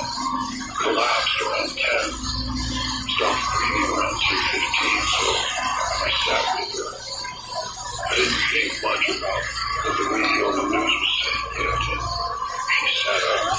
Thomas, were you injured when this happened? When I tried to calm her, she grabbed the back of my neck and saying, "Hey, it didn't feel like anger, just instinct." I got free. I locked her in the bathroom, and after that, I've been sitting here in the kitchen ever since, just having the water and whiskey, listening to you. Have you developed any symptoms? Started about an hour ago. Sure came fast. I thought the alcohol might help. It didn't. Skin's cooled down. The arms sweating. It's hard to hold the phone. Are you alone in the house now? Yes. We never had children. No neighbors close enough to matter. Just me. Thomas, for now, I think it's best if you keep distance from anyone else. If you start to feel disoriented or... Already there again. Everyone keeps digging lights aren't changing, but everything looks farther away. You said it earlier, high fever, weakness. That's about right. Though I don't want to hurt anyone. I locked the front door, the back door too. I took my keys and I threw them out into the yard. Figured maybe that'll buy time. Thomas, listen very carefully. If you're beginning to lose awareness, put the phone down and maybe use somewhere contained. Try to keep barriers between yourself and any exits. I'm already sitting against the pantry door. Camera next to me, just in case. Well, just in case I change my mind. You ever think about how quick it all goes? 40 years married. And then you're listening to a radio, waiting for you to stop being in. Thomas. Think the fever might have just broke all at once. Is that normal? Based on other reports tonight, yes. Cold now. Real cold. Hard to feel my hands. I gotta go.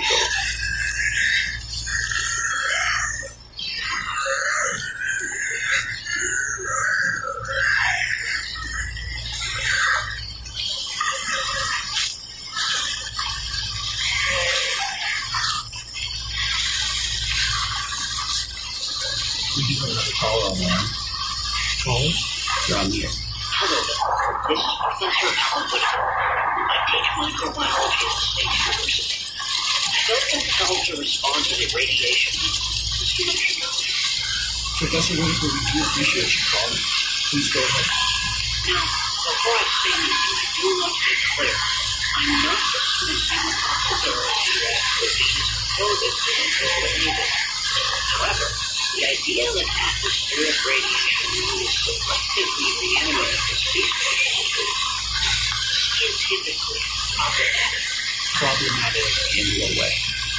Well, put simply, radiation damages cells. It doesn't restore organized life.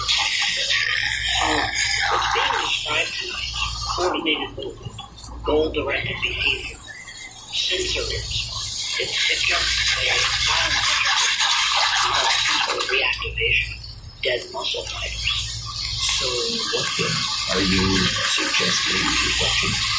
Possibly. Consider this. The vices, high fever, rapid systemic neurological alteration.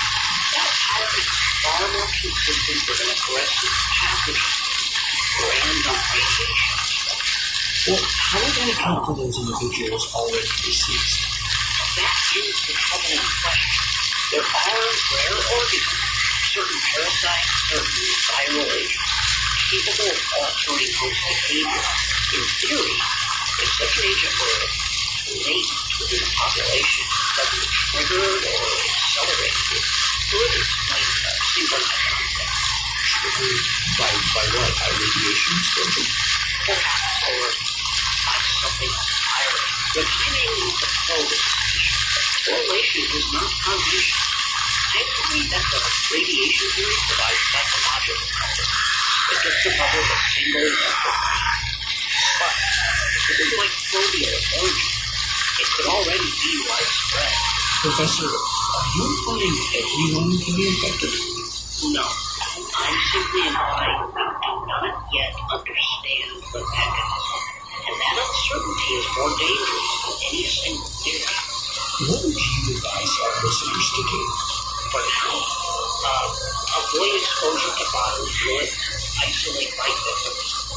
Do not assume the phenomenon limited to those who recently occurred. If this is systemic, it may not require burial to manifest. And And Bill, I do have colleagues in at least 3 other states reporting similar events, so this is not region. Understood. And Professor Whitaker, thank you for offering a measured perspective during this early developing crisis. Let me go for one escape.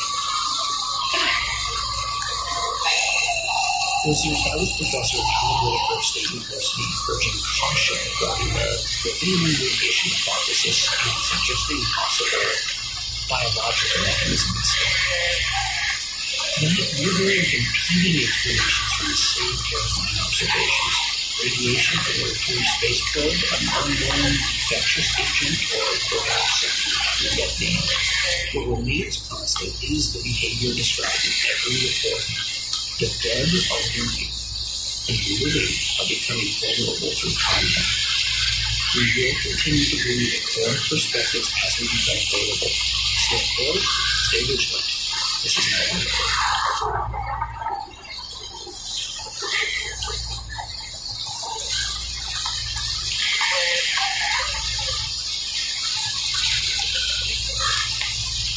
We have another caller. Caller, you're in the air. Talk to you. Yeah, Bill. I heard that professor earlier talking about mindful radiation mechanisms. He thinks this is something with a diagram on a chalkboard, and science can't explain this. So, we're presenting all available perspectives. No, you're dressing it up. You're trying to make it manageable. There's no lab report for what's happening. This is the end of time. Oh, so that's your interpretation. Tell me, what are you seeing in your world? I'm in my house, watching out the window. 6 of them moving down the block, slow, quiet. And you know what they're not doing? They're not fighting each other. They're not confused. They haven't argued. They don't compete. One just walked straight into another and kept going. No reaction. Like they're hardly even aware of their own. They only react when someone living makes noise. A dog barked 2 houses down. Every one of them turned at once, not towards each other, toward the house. Well, sir, I think you should turn off the lights and windows. I'm not afraid of them. Why would I be? They're not interested in me unless I make myself known to them. They're not angry. That's the part the professor and Paul's brother understand. There's no rage. There's a purpose. And that purpose is us. It sounds like you're assuming intent where there may be biological stimulus. Stimulus? Is that what we're calling it? They rise from the grave. They ignore each other completely. They move only toward the living, and you think it's radiation? No, this is judgment. We built everything to serve us. And now, something else is rising that doesn't need us. Doesn't negotiate. They just advance. They don't hesitate. They converge. Like they're waiting for a signal. Well, so regardless of what you believe this represents, it's still physically dangerous. You should stay indoors. You don't get it. You still think this is about safety. This is bigger. Look at them, Bill. They don't attack each other. They don't hurt on their own. Only the living. This isn't chaos. It's design. And if it's design, then maybe it's correct. We got it. So, No, I'm not hiding. They come for me, they come. I don't pretend this is some accident of physics. This is the end of the world. And maybe it's overdue.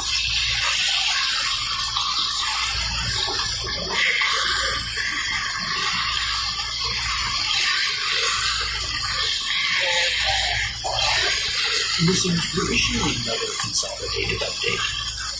Over the past hour, the station has received confirmation from multiple law enforcement channels and statewide services regarding escalated containment efforts.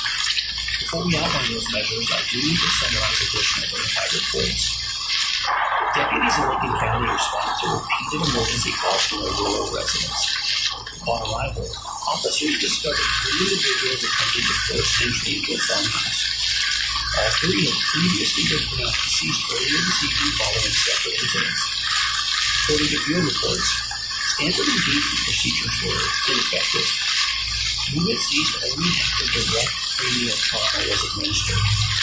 Officers on scene described the behavior as single-minded and unresponsive to negotiation.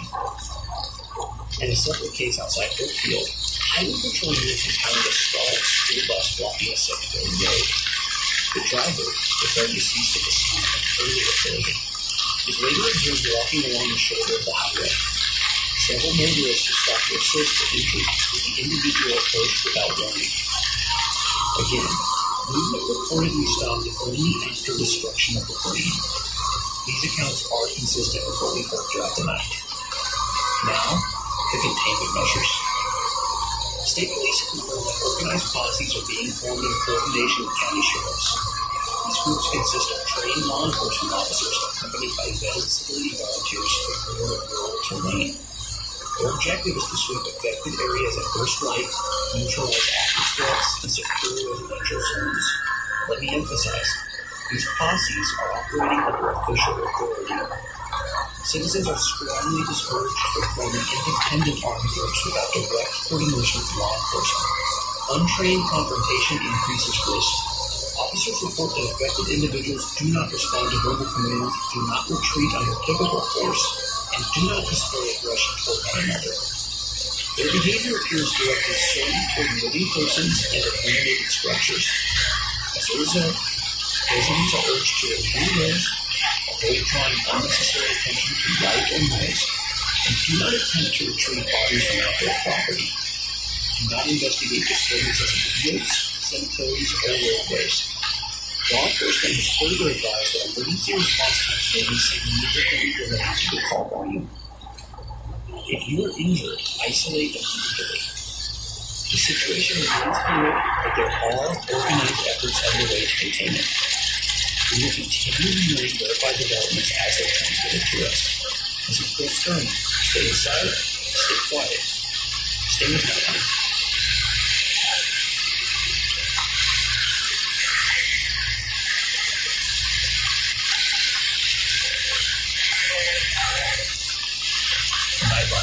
Caller, you're on the air. Bill, I've been listening all night. I just wanted to say something. Go ahead. Well, you're telling people to turn off their lights. I'm not doing that. May I ask why? Because I refuse to sit in the dark. I've got every light in this house on. The living room, the kitchen, upstairs, hallway, and the television show. If they're out there, they can see me, but I can see them, and that feels better. Have you observed any movement outside your home? Yes, 3 of them passed earlier. They stopped when they reached the yard, and they stood there looking at the house. And the lights were on that whole time? Yes, they didn't rush, didn't pound the door, they just stood like they were thinking. And media reports strongly indicate they are drawn to light and movement, darkening the house to reduce illusion. Oh, it makes me blind. If I turn everything on, I'm just sitting in a box waiting, and I won't do that. But they come through this door. I want to see it. One of them's moving closer to the porch. Still slow. And Jesus, pattern we're seeing suggests that illuminated structures have shrunk them. Remaining visible increases your risk. Bill, I buried my husband last year. I sat in a dark hospital room and watched the machines shut off. I will not sit in the dark again. If this is how it ends with the lights on. Ma'am, turn off the lights right now. If I do that, they're still there. The dark doesn't make them go away.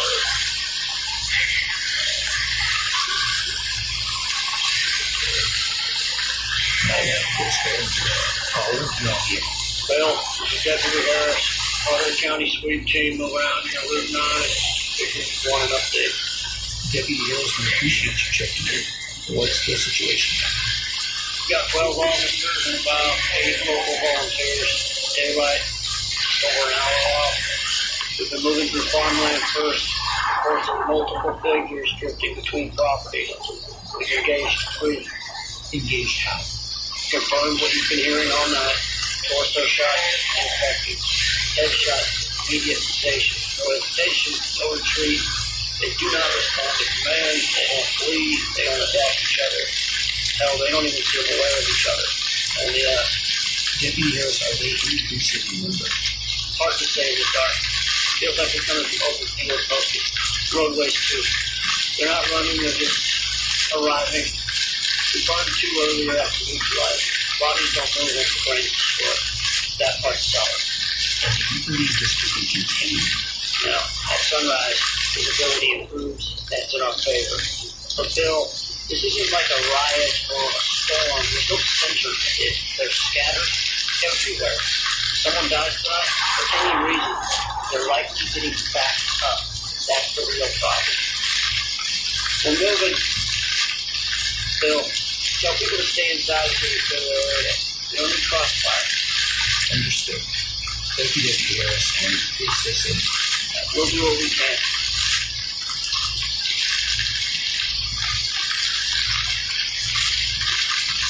Listeners, it is approaching dawn. Throughout the night, we've heard doctors, deputies, caretakers, professors, frightened family members, and those who chose to stand in the open and watch. We've heard competing explanations. Radiation from the return space probe, an unknown pathogen, something older than science, and perhaps in time will cause world relieved, but for now, the effect is already undeniable. The dead are rising. They don't quarrel among themselves, they don't hesitate, they don't tire. They only move towards their living. Law enforcement and organized sweep teams are preparing to move the first line. Cranial destruction is proven effective at halting movement. Fire appears to ensure finality. Medical facilities remain overwhelmed. Emergency lines remain saturated. This is not hysteria, it's not rumor, it's not isolated. It is happening. And yet, there is order forming. Posses assembling. Perimeters being drawn. Homes going dark. Neighbors barricading together. Even now, as some structures fall silent, others endure. Dawn will not cure what's begun, but it will reveal it. If you're hearing this, remain inside until the authorities clear your area. Extinguish unnecessary lights. Avoid all contact. And remember this. Panic spreads faster than any infection. Calm is your ally. We will remain on this frequency for as long as transmission is possible. But this is the longest night of the day. Morning is still coming. This is Bill's story. You've been listening to me. Stay inside, stay quiet, and stay on.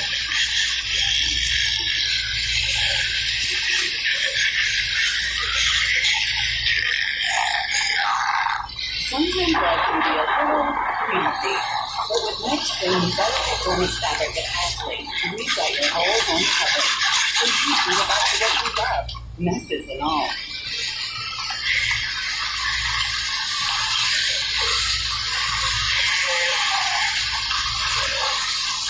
During renting episodes now, it's the house at invention.com. 60,000 square feet convection manufacturing over 35 years of innovation experience. Invention services include capital research, product design, prototype development, package design, licensing, royalty management, and many more. Invention.com. Choose the right tools for your invention journey.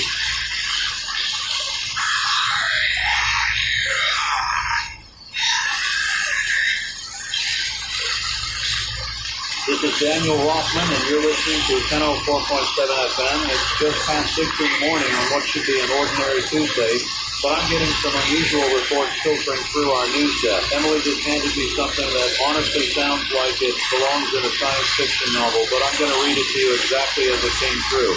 There's been an incident at a deep-sea drilling operation approximately 200 miles off the coast of Newfoundland. The vessel, which I'm told is called the Nautilus Explorer, was conducting routine core sampling when they apparently brought up something unexpected. Now, before anyone panics, let me be clear that details are extremely limited at this point. What we know is that several crew members were evacuated to St. John's Regional Hospital late last night with what's being described as severe respiratory distress. The interesting part, and why this crossed my desk at all, is that marine virologists from 3 different universities are reportedly converging on the hospital That's not standard procedure for a typical industrial accident. Emily's trying to get someone from the Coast Guard on the line, but so far no luck. Phone lines to the hospital administration have been busy for the past 40 minutes. I want to emphasize that there's no public health alert at this time, no warnings, no advisories, just an unusual situation that we're going to monitor throughout the day. If you're just joining us, this is 1004.7 FM, and I'm Daniel Rothman. We'll keep you updated as more information becomes available. In other news, traffic on the expressway is moving smoothly this morning despite yesterday's accident near exit 42. Road crews completed repairs overnight, and all lanes are now open. Temperature outside is a comfortable 68 degrees. Should reach the mid-70s by this afternoon. Let me check these emails that just came in. We've got several listeners asking about the drilling ship situation. Linda from Riverside wants to know if there's any danger to local water supplies. Linda, at this point, there's absolutely no indication of any environmental contamination. The incident occurred far offshore, and as I mentioned, it seems to be isolated to the crew members who were directly involved in the operation. Mark from downtown is asking if this has anything to do with the methane release stories we've been hearing about from the Arctic. Mark, that's an interesting question, and honestly, I don't have enough information to draw any connection. What I can tell you is that scientists have been warning for years about unknowns locked in permafrost with deep ocean sediment. Whether this incident is related to that broader concern, I simply can't say yet. Emily's just passed me another note. Apparently there's been a second evacuation, this time from a cargo ship that docked in St. John's yesterday afternoon. 3 longshoremen are being treated at the same hospital. Same symptoms, severe respiratory issues, and I'm told they're exhibiting some kind of confusion or disorientation. The cargo ship, the Maria Constantine, had just completed a 3-week journey from northern Norway. Now, that's interesting because there's your potential connection to Arctic water. The shipping route would have taken them through areas where sea ice has been rapidly melting. But again, I want to stress that I'm not a scientist. I'm just reading you the information as it comes in and trying to make sense of it the same way you are. Let me take a moment here to talk about what's actually happening with these melting ice caps because I think it's relevant context. Over the past decade, we've seen unprecedented warming in Arctic and subarctic regions. Scientists have documented thousands of previously unknown microorganisms being released from ice that's been frozen for thousands, sometimes millions of years. Most of these microorganisms are harmless. Many are actually quite beneficial for understanding Earth's biological history. The concern has always been theoretical, that something might emerge that our modern immune systems aren't prepared for. I'm looking at a report that Emily printed out from a marine virology conference that took place just last month in Oslo. One of the keynote speakers, Dr. Sarah Chen from the Pacific Marine Institute, specifically warned about viral particles preserved in deep ocean ice deposits. She described them as biological time capsules, perfectly preserved, potentially viable if given the right conditions to activate. The phone lines are lighting up. I see we have Jenny from Westbrook on line 3. Jenny, good morning. You're on the air. Jenny wants to know if her son who works at the port should stay home today. Jenny, I understand your concern, but at this point there's been no official guidance suggesting that the port authority hasn't issued any closures or restrictions. However, if your son isn't feeling well or if he has any respiratory symptoms, it would certainly be prudent for him to stay home just as you would with any illness. Use your best judgment. It's now 6:23 and you're listening to 1004.7 FM. I'm going to run through our regular programming for just a few minutes, but I want to assure you that we're monitoring this situation closely. Emily has calls out to the Centers for Disease Control, the Department of Health, and the Harbor Master's Office. As soon as we get official statements from any of these agencies, I'll bring them to you immediately. The weather forecast for today calls for partly cloudy skies, high of 76 degrees. Tomorrow we're looking at a slight chance of rain in the evening, nothing significant. The extended forecast shows a warming trend through the weekend. In local news, the City Council is meeting tonight to discuss the proposed budget for the new community center. That meeting is open to the public and begins at 7 p.m. at City Hall. The Planning Commission has also scheduled a hearing regarding the development proposal for the old industrial park site. That's Thursday at 6. I'm being handed something else here. This is a statement. Let me read it carefully. This is from the Regional Health Authority, issued approximately 10 minutes ago. Quote, Regional Hospital is currently treating a small number of patients who presented with acute respiratory symptoms. These individuals were all associated with recent maritime operations in North Atlantic waters. Out of an abundance of caution, these patients have been placed in isolation while diagnostic tests are being conducted. There is no evidence at this time of person-to-person transmission. The public is not at risk. Healthcare workers are following established protocols for respiratory illnesses. Further updates will be provided as information becomes available. And so there's your official word. Small number of patients isolated, no evidence of transmission, public not at risk. That's the official position as of right now, 6:28 a.m. But I'm going to be honest with you, and I hope you'll appreciate this honesty. That statement raises as many questions as it answers. What kind of respiratory illness requires marine virologists? Why the specific mention of North Atlantic waters? And perhaps most concerning, why did they feel the need to specifically state there's no evidence of person-to-person transmission? That's not typically something you'd mention unless it was a consideration. I've covered enough emergencies in my 20 years behind this microphone to recognize carefully worded statements. They're not lying to us, let me be clear about that. But they're also being very selective about what they're sharing. That's not necessarily sinister. It often just means they're trying to avoid causing unnecessary panic while they figure out what they're dealing with. Let me tell you what I would do if I were you. I would pay attention today. I would check in on this station periodically. I would make sure your phone is charged. I would maybe check that you have basic supplies at home, not because I think you're going to need them, but because being prepared is never a bad idea. Water, non-perishable food, medications you need, flashlights, batteries. This is stuff you should have anyway for storms or power outages. Emily's telling me we need to go to a commercial break, but I don't think I'm going to do that right now. I think what I'm going to do is stay right here and keep talking to you because something tells me this is more important than our usual advertising schedule. The station manager might disagree with me later, but that's a problem for later. It's 6:32. Temperature is 69 degrees. And I have Emily working every contact we have.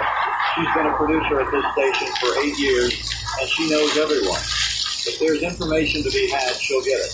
In the meantime, let me share something with you that I learned while researching the story last year. There's a branch of science called paleovirology, the study of ancient viruses. These scientists have documented viral particles preserved in ice cores that are over 1 million years old. In some cases, they've been able to revive these viruses in laboratory settings to study them. Now, before that sounds terrifying, understand that this is done under extremely controlled conditions, and the viruses they study are specifically chosen because they only infect the mites or other simple organisms, not humans. But the theoretical risk has always been there. What if something that affects mammals, that affects humans, is locked in that ice? What if it comes from a time before our immune systems evolved their current defenses? What if the very reason it's unfamiliar is because our ancestors who encountered it didn't survive to pass on their genes? These are questions that researchers have been asking for decades, and every summer as Arctic ice melts at record rates, as shipping routes open through previously frozen waters, as drilling operations reach deeper into the ocean floor, these questions become less theoretical and more immediate. I'm watching the news feeds on my computer screen here. Nothing on the major networks yet. Nothing on the cable news channels. This is still a local story, just a handful of people in one hospital in one city. But I have this feeling, and I've learned to trust these feelings over the years. Something about this doesn't sit right. Emily's handing me a printed email. This is from a fishing boat captain who listens to our station. He's asking if this has anything to do with the strange behavior he witnessed from his crew last week. Says 2 of his men became disoriented while hauling nets. Seemed confused about where they were. Couldn't recognize each other even though they've been working together for years. He attributed it to exhaustion and dehydration, made them rest, and they seemed to recover after a few hours. That detail about facial recognition, that's specific. That's neurological. I'm adding that to the list of concerning details. Let me check the international news wires. There's something here from Norway, dated 3 days ago. A small item that didn't make much news. Several dock workers in Tromsø were hospitalized with what was described as acute psychotic episodes. They've since been released, apparently recovered. The medical examiner's report mentioned possible exposure to contaminated fish, but no specific pathogen was identified. Tromsø is a major port city in northern Norway, well above the Arctic Circle. It's also a hub for fishing and shipping operations in Arctic waters. The Maria Constantine, the cargo ship I mentioned earlier, the one that had crew members evacuated here, departed from Tromsø. I'm starting to see a pattern, and I don't like it. It's 6:41 now. The sun is coming up fully, going to be a beautiful day weather-wise. I can see out the studio window here, people walking to work, cars passing by, everything completely normal. And maybe that's how it should be. Maybe I'm connecting dots that don't need connecting. Maybe this is just a coincidence, a minor industrial incident that will be resolved by this afternoon and forgotten by next week. But I'm going to keep talking to you because if it's not, if this is the beginning of something larger, then you deserve to know what's happening as it happens. That's my job. That's why you tune into this frequency. Emily's got someone on the phone. She's motioning to me. Hold on. Okay, I've just spoken with a contact at the CDC. I can't use their name. They weren't authorized to speak officially, but they confirmed that the CDC is sending a team to St. John. They're departing Atlanta within the hour. That's a biosafety level 4 response team. That's the highest level of precaution. That's what you send when you're dealing with something serious. Now, our contact stressed that this is standard procedure for any unknown pathogen, and that may be entirely true. But VSL-4 means they're preparing for the possibility of something highly infectious and dangerous. It means suits, airlocks, negative pressure rooms. It means they're taking this very seriously, even if the public statements are measured and calm. I want to read you something else I'm seeing on my screen. This is from a medical blog maintained by Emergency Room Physicians. There's a post from about an hour ago from a doctor in St. John. I'm not going to use their name. They write, strangest presentation I've seen in 15 years of emergency medicine. Patient alert but can't recognize family members. Insists he doesn't know his wife of 20 years. Aggressive when contradicted. Respiratory symptoms improving but neurological issues intensifying. CT scan shows inflammation in prefrontal cortex. Waiting on virology consult. Prefrontal cortex, that's the part of your brain that handles decision making, recognizing faces, controlling impulses, essentially everything that makes you you. Inflammation there would explain confusion, aggression, loss of recognition. But what causes that specific pattern? Viral encephalitis, maybe. But from a respiratory infection, that's unusual. It's 6:49. Let me give you the facts as we know them right now. A drilling operation in the North Atlantic encountered something unusual while taking these core samples. Crew members became ill with respiratory and neurological symptoms. Similar symptoms have appeared in workers from a cargo ship that recently traveled through Arctic waters. Similar incidents may have occurred in Norway several days ago. Health authorities are responding with high-level precautions while maintaining that the public is not at risk. Those are the facts. Everything else is speculation. But educated speculation from someone who's been reporting news in this city for 2 decades. The phone lines are completely jammed now. Emily says we have over 50 people trying to call in. I'm going to take a few calls. Let's hear what you're thinking. Line 1, you're on the air. This is Marcus calling from the Port District. He's telling me that the Port Authority just announced all incoming cargo ships are being held for additional health inspections before crews can disembark. That's new, that just happened. Marcus works in logistics. He says this is unprecedented. Ships are being told to anchor in the harbor until medical teams can board and clear the coast. He's asking what he should tell his workers. Marcus, I tell them to follow whatever protocols the Port Authority establishes. If they're experiencing any unusual symptoms, any respiratory issues, confusion, headaches, they should report it immediately. Don't try to tough it out. Don't wait to see if it passes. Report it. Line 2, you're on the air. This is Sarah. She's a nurse at Regional Hospital. Sarah, I appreciate you calling, but please be careful about what you can and can't say regarding patient information. She's saying she can't give details about specific patients, but she can confirm that the hospital activated its emergency infectious disease protocol around 4 a.m.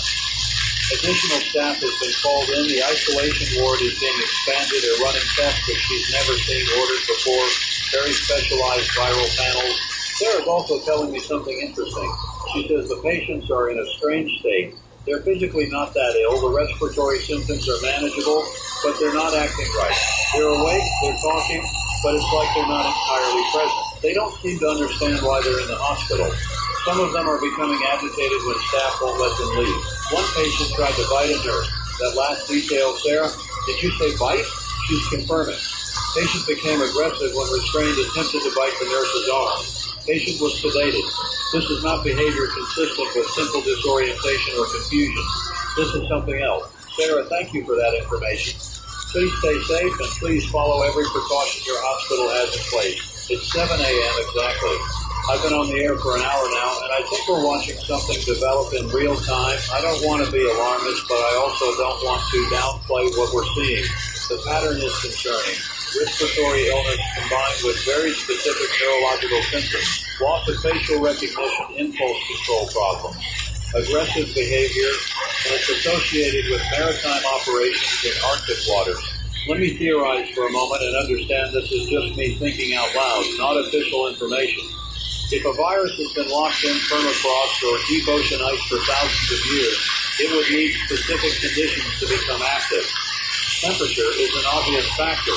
Something frozen doesn't replicate. But once exposed to warmth, particularly the warmth of the human body, 98.6 degrees, it might activate. If that virus evolved in a different era when the human brain was different, our immune responses were different. It might interact with our neurology in unexpected ways. The prefrontal cortex is evolutionarily recent. Relatively speaking, it's what makes humans different from our earlier ancestors. If a virus evolved to affect primate brains before that cortex fully developed, before we had complex social recognition and impulse control, it might specifically target that area because it's unfamiliar territory, so to speak. I'm watching the sun climb higher. Traffic is picking up on the streets outside. People going to work, taking kids to school, buying coffee, living their normal Tuesday lives. And maybe that's exactly what should be happening. Maybe I'm wrong about all of this, but Emily's just shown me something from social media, and it's troubling. There are posts from people in St. John's talking about family members who didn't come home last night, posts about a disturbance at the hospital, posts about police being called to the port. This is information that isn't in official channels yet, just people sharing their experiences online. One post shows a video. Looks like it was taken on a phone through a hospital window. You can see security personnel restraining someone in a hospital gown. The person is fighting violently, doesn't respond to verbal commands, seems entirely focused on trying to reach the person filming. The video is shaky, doesn't show much detail, but the aggression is clear. It's 7:08. I need to step away from speculation and give you concrete information. Here's what we know for certain. Regional Hospital has multiple patients in isolation with respiratory and neurological symptoms. The CDC is sending a response team. The Port Authority is conducting health screens on incoming vessels. These are facts. Here's what we suspect but can't confirm. These cases may be related to viral particles released from melting Arctic ice. The virus may cause specific neurological effects in addition to respiratory symptoms. There may be more cases than initially reported. Here's what we don't know. How infectious is this? How is it transmitted? What's the incubation period? What's the fatality rate? Is there treatment? Those are critical unknowns. Emily's bringing me coffee, bless her. We've been here since 5 a.m. and I suspect we're going to be here a while. She's also bringing me updates as they come in. We've got our entire news team working sources now. Everyone understands this is the story today. I'm looking at weather patterns, which I know seems random, but bear with me. Arctic warming isn't uniform. It happens in pulses in specific locations driven by ocean currents and atmospheric conditions. This past winter was the warmest on record for the North Atlantic. Spring ice breakup happened 3 weeks earlier than average. That means 3 additional weeks of melting, 3 weeks of material being released into the ocean that was previously locked in ice. Deep sea drilling operations have also expanded dramatically. As shallow oil reserves are depleted, companies are going deeper, drilling in locations that were previously inaccessible. The Nautilus Explorer was drilling in an area that was covered by permanent ice shelf as recently as 5 years ago. We've essentially opened a Pandora's box of ancient biological material without really understanding what might be in there. And now we're finding out it's 7:15. Let me read you an email that just came in from a listener who's a marine biologist. She's asking to remain anonymous, but she has relevant expertise. She writes, Daniel, what you're describing sounds consistent with Arctic virus emergence scenarios that we've been modeling. Permafrost and subsea ice contain viral particles that are viable but inactive. Temperature is the key factor. Below 40 degrees, most of these viruses remain dormant. Above 40 degrees, particularly at human body temperature, they can activate and begin replication. If the virus targets neurological tissue, the effects could manifest as behavioral changes, aggression, loss of higher cognitive function. This would be especially true if the virus evolved to affect early hominid brains before the development of modern prefrontal cortex. I cannot emphasize enough how unprepared we are for this scenario. Our pandemic response systems assume viral emergence from known reservoirs with known transmission patterns. This would be something entirely different. That's from someone with credentials, someone who studies this professionally, and she's telling us we're not prepared. The phone is ringing off the hook. Emily's trying to screen calls, but there's too many. Let me take another. Line 4, go ahead. This caller is Tom, who's a truck driver who makes deliveries to the port. He's saying that when he arrived this morning around 6, there were police cars everywhere. The main gate was closed, which never happens. Guards told him to turn around, no deliveries today. He could see what looked like people in hazmat suits near one of the warehouses. He's asking if he should be worried about exposure. He was at the port yesterday making deliveries. Tom, I can't give you medical advice, but I can tell you what I would do. I would monitor yourself for any symptoms, respiratory issues, confusion, headaches, any unusual feelings. If you develop anything concerning, call ahead to a hospital, explain where you've been. Don't just show up at an emergency room. Let them prepare for you. And Tom, maybe don't go back to the port until this situation is clarified.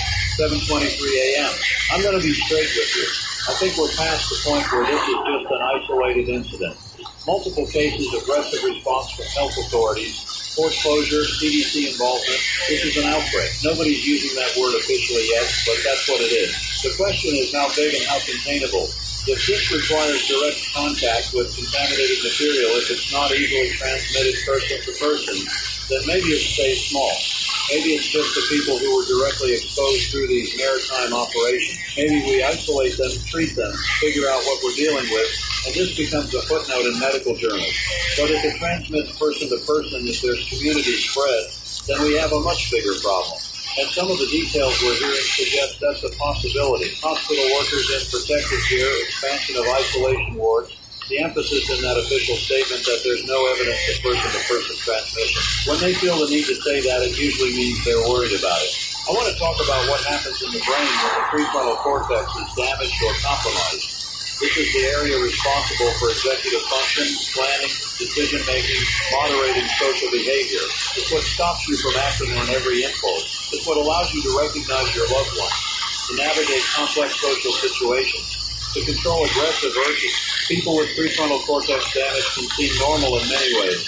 They can talk, walk, perform basic functions, but they lose that higher level of control. There's a famous case in neuroscience, a railroad worker in the 1800s who had a metal rod driven through his prefrontal cortex in an accident. He survived, but his personality changed completely. He became impulsive, aggressive, unable to hold employment, unable to maintain relationships. He was physically fine, but fundamentally changed.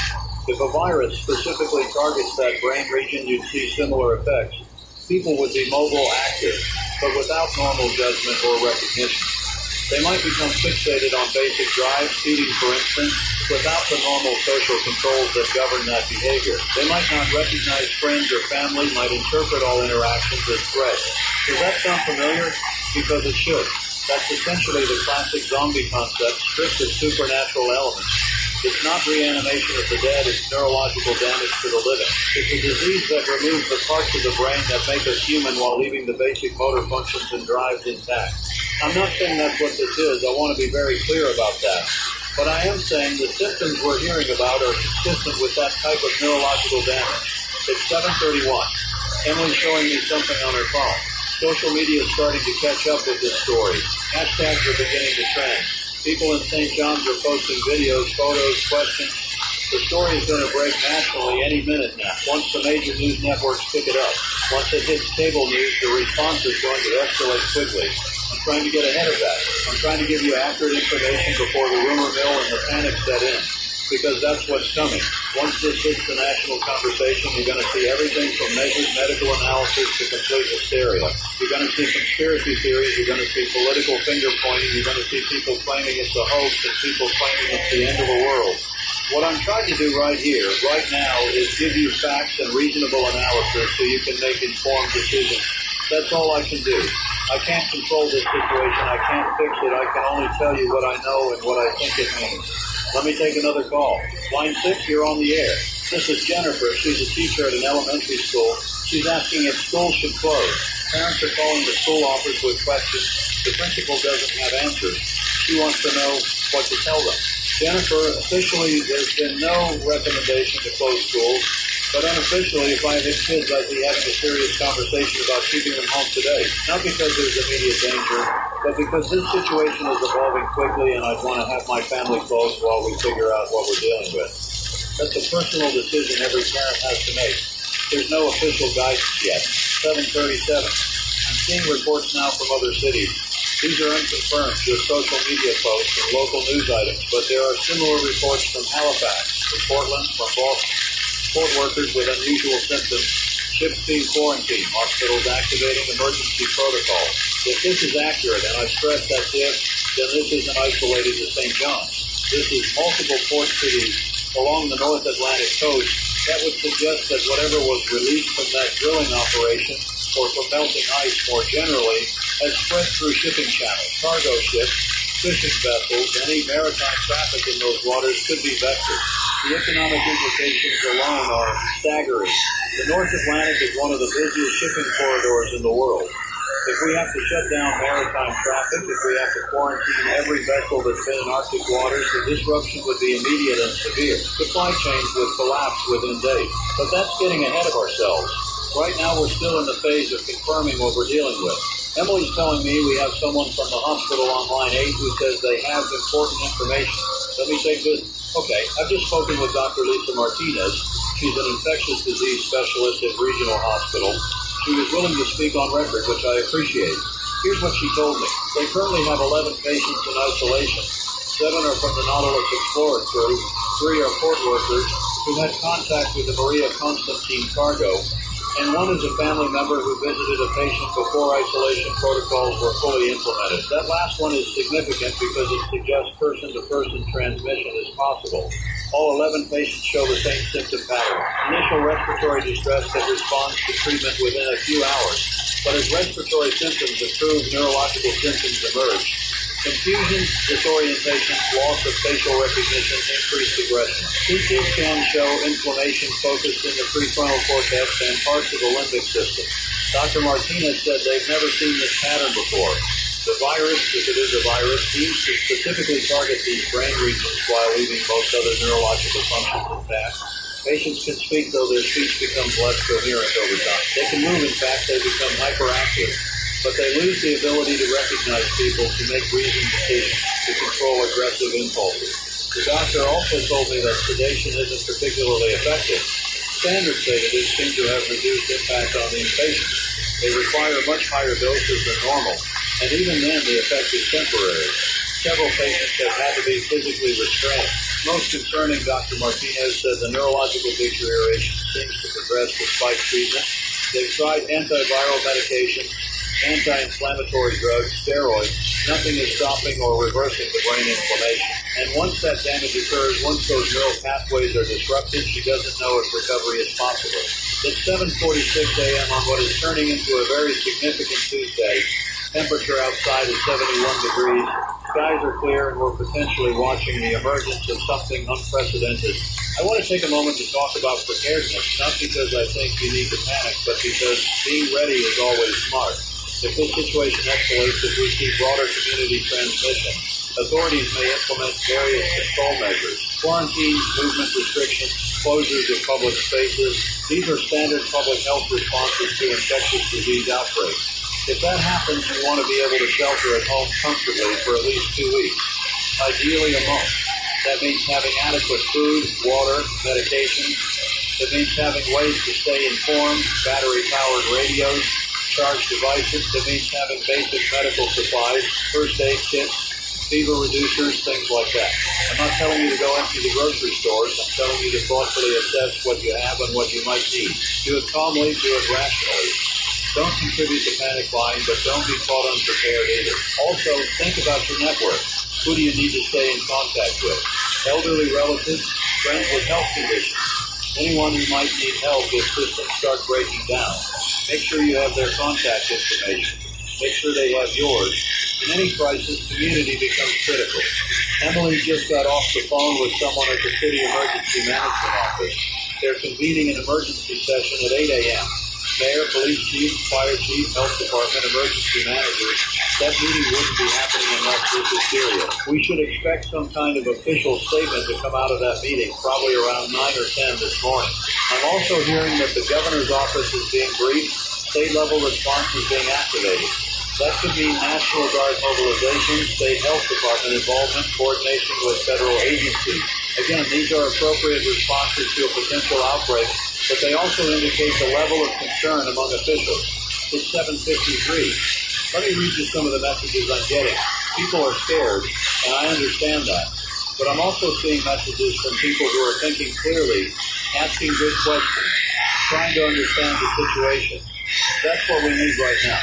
Clear thinking, not panic. One message asks about animals. Can pets or livestock be affected? That's an excellent question, and I don't have an answer.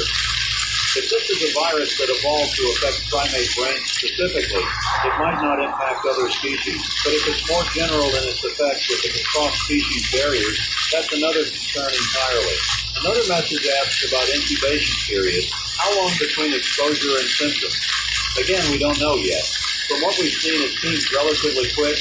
People exposed yesterday are symptomatic today, but that's a very small sample size and might not be representative. Someone else is asking about mortality rates. Are people dying from this? As far as I know, no deaths have been reported. But that might just mean we're too early in the outbreak to see fatalities. Or it might mean this isn't directly lethal, that the danger is in behavioral changes rather than physical destruction of the body. A person with severe prefrontal cortex damage might not die from the condition itself, but they'd be unable to care for themselves, unable to function in society. Actually, that raises an important point. If people are becoming aggressive and losing recognition abilities, they become a danger to themselves and others. Even if the virus isn't deadly, the behavioral effects could be. Someone in that state could walk into traffic, could hurt others, could put themselves in dangerous situations without any awareness of risk. It's 8 a.m. exactly. I've been on the air for 2 hours straight, and I have no plans to leave this microphone. Emily's ordering food delivered to the station. We're settling in for a long day. Our entire staff is here now. Everyone understands this is where we need to be. I'm switching over to check the national news feeds. Let's see if this story has broken nationally yet. Yes, here we go. Cable news is picking it up. Headlines about mysterious illness in Atlantic port cities. Medical mystery in Canada. Outbreak concerns in maritime provinces. It's hitting the news cycle now. And with that comes the inevitable spectrum of reactions. I'm already seeing panic-inducing headlines, completely irresponsible speculation, politicians making statements before they have facts. This is the part I hate. The information chaos. People will be scrolling through social media seeing 50 different versions of this story, most of them wrong, many of them deliberately misleading. That's why I'm here. That's why I'm staying on this frequency. So you have at least one source that's trying to be accurate, trying to be measured, trying to give you information you can actually use. Let me tell you what's not helpful right now.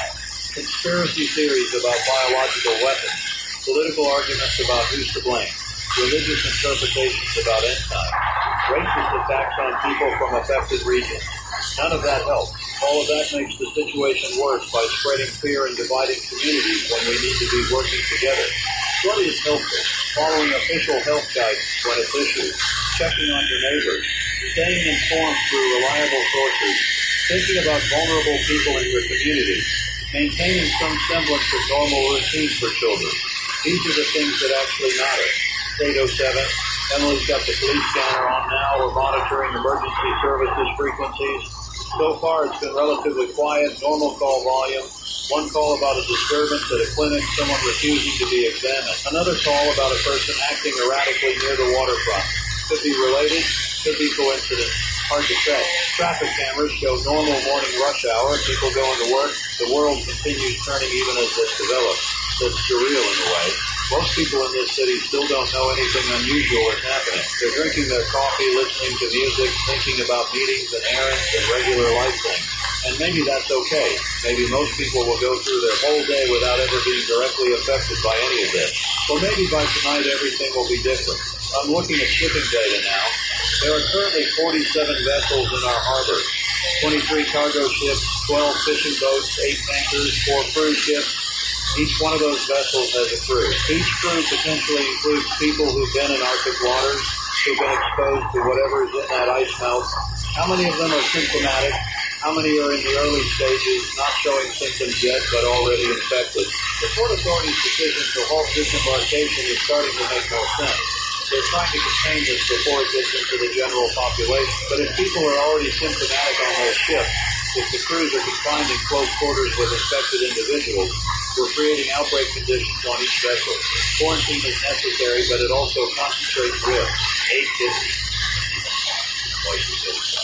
Emily's bringing me everything I need. She's keeping this operation running. I don't know what I'd do without her. She's on 3 phones at once, coordinating with sources, checking facts, making sure what I'm telling you is accurate. Let me read you this. It's from the World Health Organization, just posted on their website. They're acknowledging reports of unusual illness in North Atlantic maritime communities. They're sending assessment teams. They're coordinating with national health authorities. They're not using the word pandemic. They're not using the word outbreak. They're using careful diplomatic language. But the fact that WHO is involved at all this early tells you they're taking it seriously. I'm also seeing reports from European ports, Rotterdam, Hamburg, Copenhagen, similar symptoms being reported in small numbers. If this is accurate, we're looking at simultaneous emergence across multiple continents. That would make sense if the source is melting Arctic ice, because that ice melt affects the entire Arctic basin, and shipping routes from that region spread to ports worldwide. Someone's asking in the chat, and yes, we have a chat function on our website.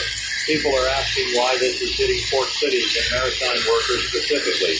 The answer is probably proximity and exposure. If the virus is in seawater, in ice melt, in material dredged up from the ocean floor, then the people who work directly with that water are at highest risk.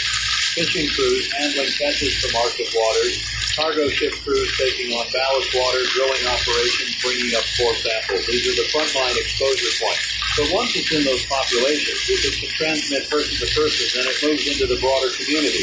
Family members, healthcare workers, anyone in close contact. And from there, well, you can see how quickly it can spread in an interconnected society. It's 8:24. The sun is fully up now, bright and warm. I can hear birds outside the studio window.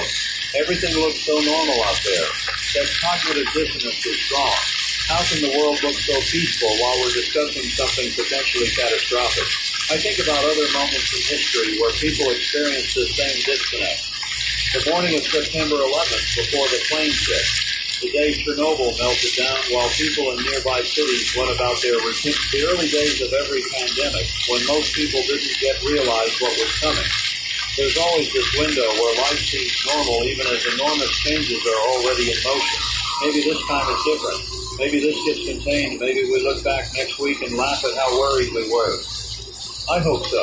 I genuinely hope I'm wrong about the severity of this. I'd rather be overly cautious and wrong than dismissive and wrong.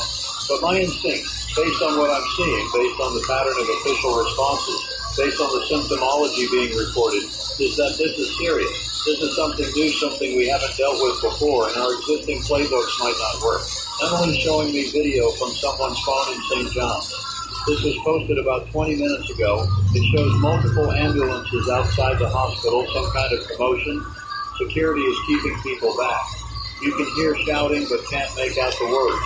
The person filming is being told to move away. The video cuts off abruptly. Another video from what looks like the port area. Police cars blocking access to the docks. Someone in hazmat gear walking near a warehouse. A crowd of people, maybe dock workers, being held back by police. People are shouting questions. One person yells something about being exposed, about needing answers. The frustration is palpable. These videos are spreading across social media now. Thousands of views, thousands of shares. The story is escaping controlled channels. By noon, everyone in this city is going to know something has happened. By tonight, probably everyone in the country. It's 8:33. I want to talk about the science for a minute because understanding what might be happening helps reduce fear. Viruses are essentially genetic material in a protein shell. They're not alive in the traditional sense.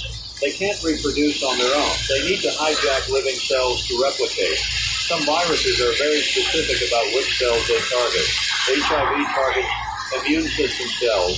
Rabies targets nerve cells. If we're dealing with a virus that specifically targets prefrontal cortex neurons, that would explain the focused nature of the symptoms. But it would also be unusual. Most viruses aren't that selective. Unless, and this is speculation, this virus evolved in an environment where it had to be that specific. If it emerged millions of years ago when proto-human brains were different, when that prefrontal cortex was just developing, it might have adapted to target those specific new neurons. From the virus's perspective, this is where it could replicate successfully. From our perspective, it's the worst possible target because it's what makes us human.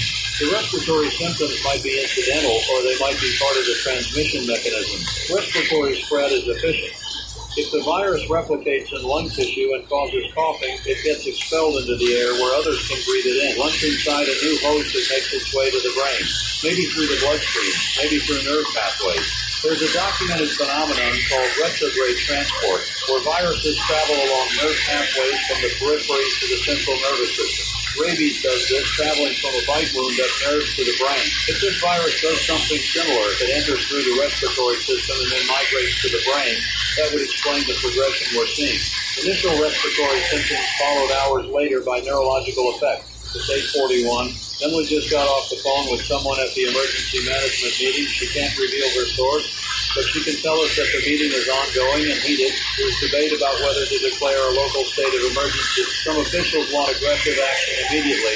Others are worried about causing panic or damaging the economy unnecessarily. That's always the tension in these situations. Act too quickly and you're accused of overreacting. Act too slowly and you're accused of negligence. The problem is you can only know which one was correct in hindsight. Right now, officials are making decisions with incomplete information, trying to balance public safety against social and economic concerns. My view, for what it's worth, is that it's better to overreact than underreact. You can always pull back restrictions if the situation improves. But if you wait too long, if you let this spread, you can't put that genie back in the bottle. Exponential growth is a harsh secret. A few cases today becomes dozens tomorrow, hundreds next week, thousands the week after. I'm looking at epidemiological models on my computer. These are publicly available models that researchers use to predict disease spread. If we assume person-to-person transmission, if we assume an incubation period of 12 to 24 hours, if we assume each infected person transmits to 2 or 3 others, the math is brutal. Within a week, you have hundreds of cases. Within 2 weeks, thousands. Within a month, the healthcare system is overwhelmed. Those are big ifs, of course. We don't know the transmission rate. We don't know if there's asymptomatic spread. We don't know if some people have natural immunity. But looking at worst-case scenarios helps us understand what we need to prevent. It's 8:49. Let me take some more calls. Line 11, you're on the air. This is Robert. He's a physician at a clinic across town. He's not calling about anything official, just sharing his observations. He says they've had 3 patients this morning with concerning symptoms. Respiratory complaints that seemed routine at first, but each patient also mentioned confusion, difficulty concentrating. He says he wouldn't have connected it to the port situation except the symptoms matched what he's been hearing on this broadcast. Robert, did you report these cases to the health department? He says he's in the process of doing that now. He wanted to let us know because he's wondering if there are cases out there that aren't being connected to this outbreak. People going to primary care clinics, urgent care centers, maybe even staying home, not realizing their symptoms are part of something larger. That's an excellent point, Robert. If this is spreading into the community, we're probably only seeing the tip of the iceberg. For every person sick enough to go to the hospital, there might be several others with milder symptoms who aren't seeking care or aren't being identified as related cases. Emily's nodding. She's making a note to follow up on that. We should try to get information about citywide emergency room visits, clinic visits, any uptick in respiratory or neurological complaints. That would give us a better sense of the real scope. It's 8:55. We're 5 minutes away from 9 o'clock, and I'm told the emergency management meeting should be wrapping up soon. We're expecting some kind of official announcement. I'm going to stay with you through that and give you my analysis of whatever they say. In the meantime, let me tell you what I'm hearing from listeners. The vast majority of messages I'm getting are thoughtful measures, people trying to understand the situation. Some people are scared, which is completely understandable. Some people are skeptical, which is also fair. Some people are already making plans, organizing neighborhood support groups, checking on vulnerable neighbors. That last group, those are the people who get us through crises. Not the ones who panic, not the ones who deny, but the ones who assess the situation and take practical action. Be that person. Whatever happens in the coming days, we're going to need people who can stay calm and help others. I'm also seeing some concerning messages. People talking about going to the store to stock up on weapons. People suggesting we need to isolate anyone who's been near the port. People using ugly language about immigrants or maritime workers. That kind of thinking is dangerous and counterproductive. We're not going to survive this if it comes to survival by turning on each other. We survive by working together, by following sound medical guidance, by maintaining our humanity. It's 9 a.m.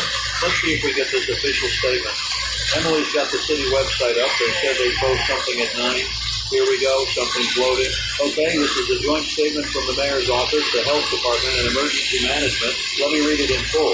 The City of Our City is coordinating with state and federal health authorities regarding a cluster of illness cases primarily affecting individuals with recent maritime exposure in North Atlantic waters. As a precautionary measure, we are implementing the following immediate actions. 1. All port operations are temporarily suspended pending health screenings of vessel crews. 2. Enhanced surveillance protocols are in effect at all medical facilities citywide. 3. A public health advisory is in effect urging anyone with symptoms including respiratory issues, confusion, or unusual behavior to seek medical attention immediately. 4. An information hotline has been established at the following number for questions and concerns. 5. City officials are monitoring the situation continuously and will provide updates every 4 hours. We want to emphasize that while we are taking this situation seriously, there is no reason to panic. The number of confirmed cases remains small, and all identified patients are receiving appropriate care. Citizens should continue normal activities while remaining aware of this advisory. Further updates will be provided at 1 p.m. Thank you for your cooperation. All right, so that's the official word. Port closure, which we already knew. Medical surveillance, which was already happening. Public health advisory, which is new and significant, and updates every 4 hours, which tells you they expect the situation to evolve. What they didn't say is also important. They didn't say this is contained. They didn't say there's no community spread. They didn't issue any restrictions on movement or gatherings. They're trying to balance awareness with preventing panic, and I understand that. But the subtext here is clear. They're concerned enough to shut down the port, concerned enough to issue a public advisory, concerned enough to promise regular updates. My read is that they don't fully understand what they're dealing with yet, and they're trying to keep options open while gathering more information. That's reasonable, but it also means we're all in a waiting pattern, trying to see how this develops. It's 9:06. Temperature outside is now 74 degrees. Traffic is lighter than normal. I'm noticing that from our traffic cameras, some people are apparently deciding to stay home.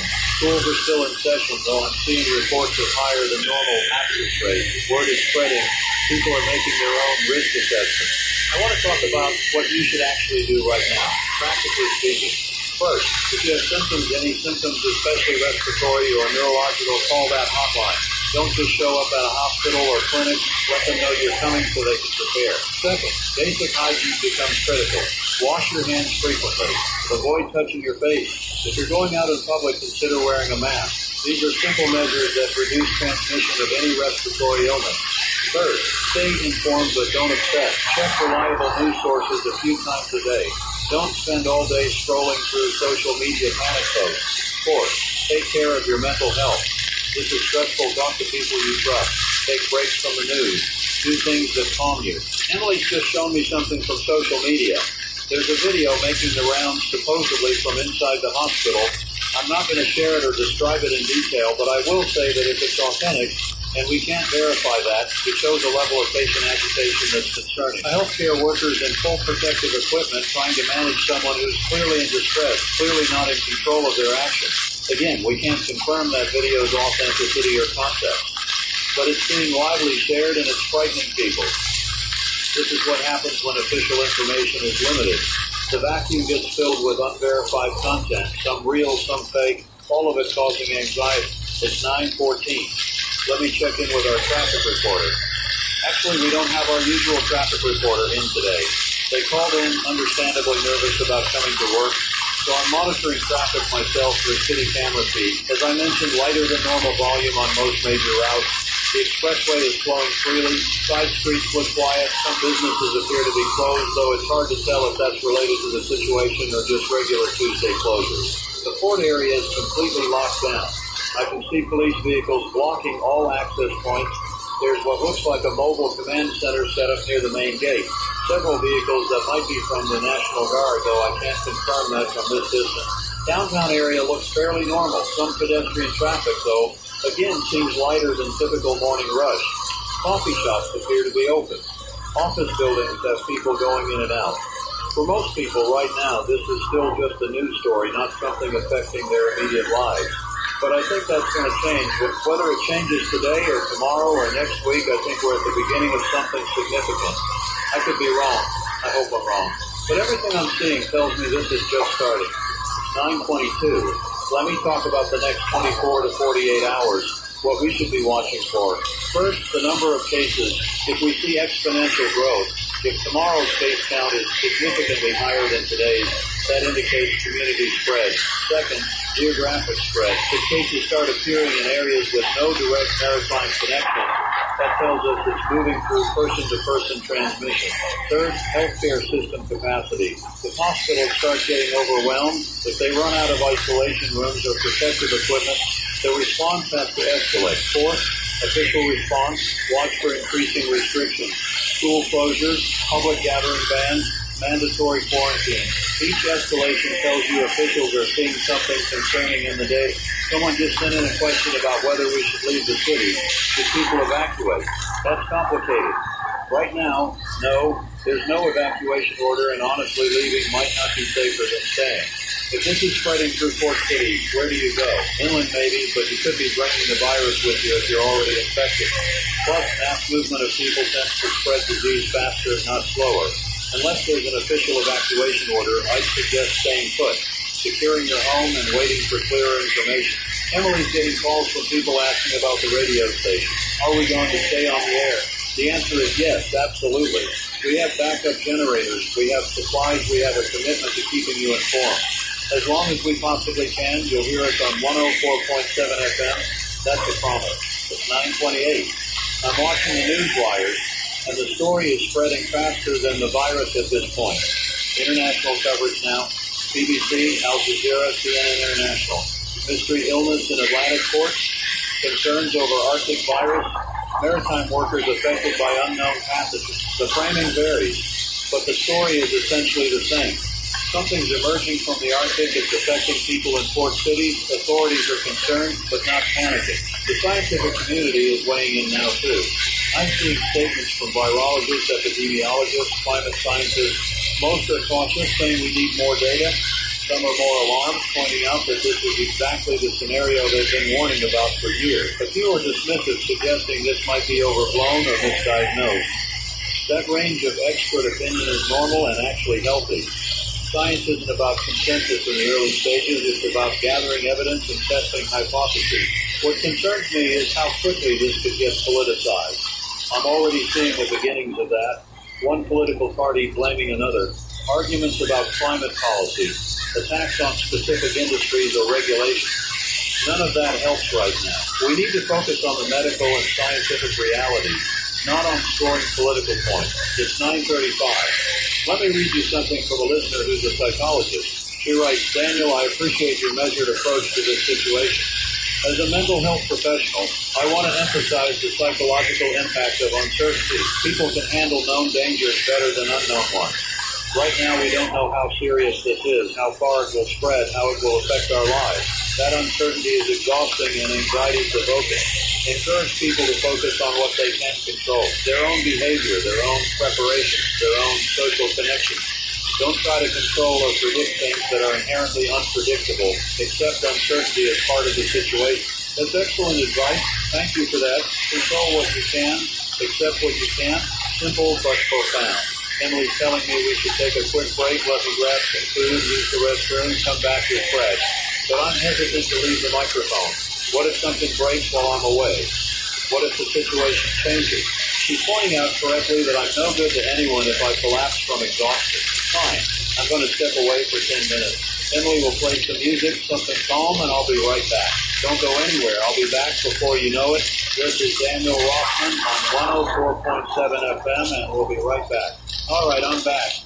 It's 9:53. I took a quick break, got some food in me, cleared my head for a moment. Emily played some instrumental music. I hope that was okay. I know people are tuned in for information, not music, but I need to be sharp for you, and that requires taking care of myself. While I was away, Emily kept monitoring the feed.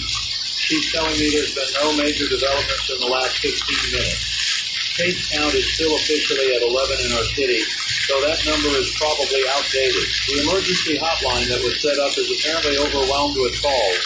Wait times of over an hour. That tells you people are concerned, people are trying to get information. I'm seeing reports from other cities now. Halifax has confirmed 15 cases, Portland has 8, Boston has 12. These numbers are growing, and they're growing quickly. Each city is implementing similar measures. Port closures, medical surveillance, public advisories. The response is becoming coordinated along the entire Atlantic coast. It's 9:57. In 3 minutes, it'll be 10 a.m. I've been on the air for 4 hours. Normally at this time, I'd be wrapping up my morning show, handing over to the midday host. But there's no way I'm leaving this microphone today. The midday host actually called in and said they'd cover if needed, but they understood if I wanted to stay on. I'm staying on. Let me tell you what I've learned about long-form broadcasting over the years.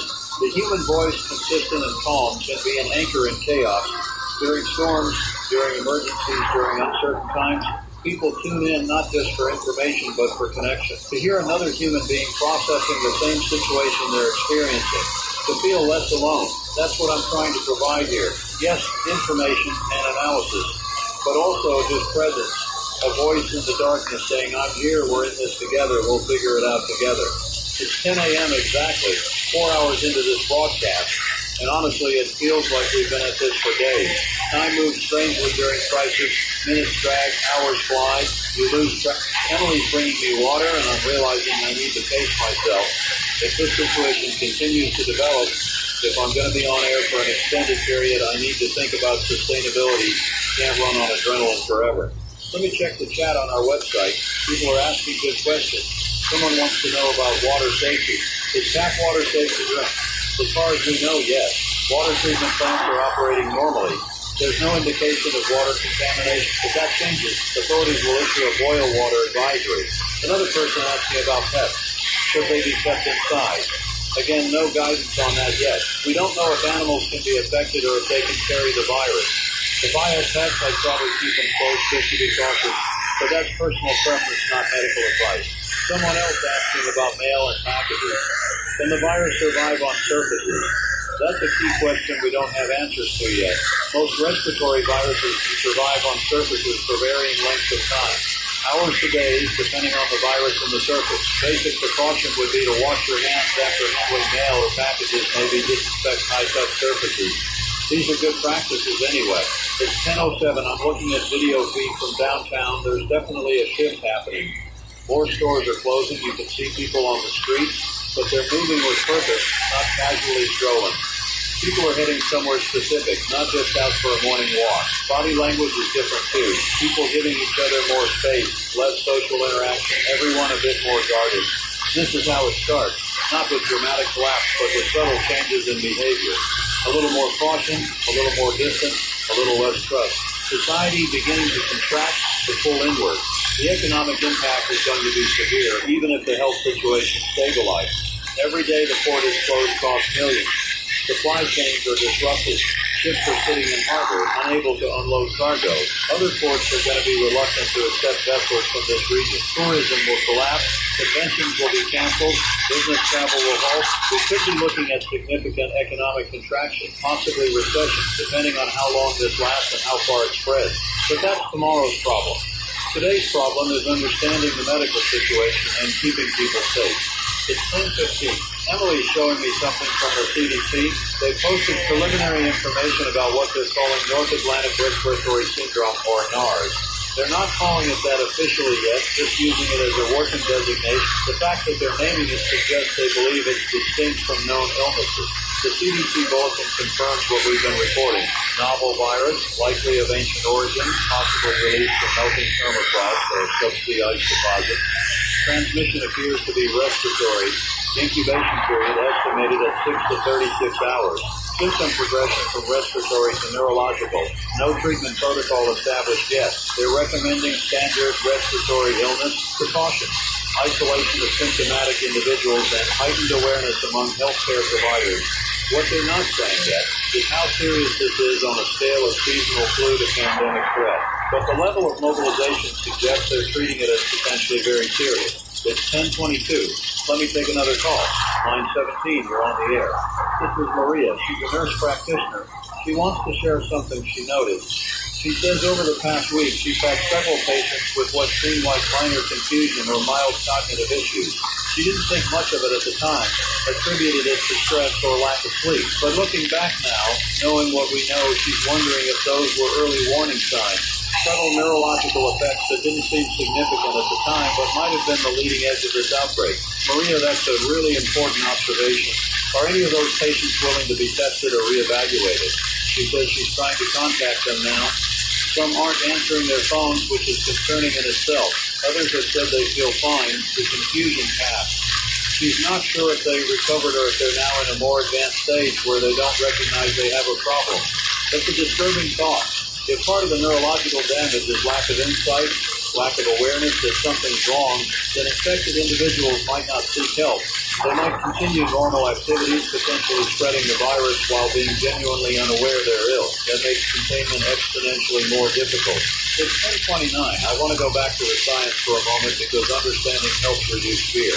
The prefrontal cortex is located at the front of the brain, right behind your forehead. It's the last part of the brain to develop, which is why teenagers have impulse control issues. Their prefrontal cortex isn't fully mature until the mid-20s. If a virus evolved millions of years ago, it wouldn't have encountered a fully developed prefrontal cortex because that brain region didn't exist yet in that form. So when it infects a modern human, it might essentially be seeing that tissue as foreign, as something to attack because it doesn't recognize it as part of the normal brain structure it evolved alongside.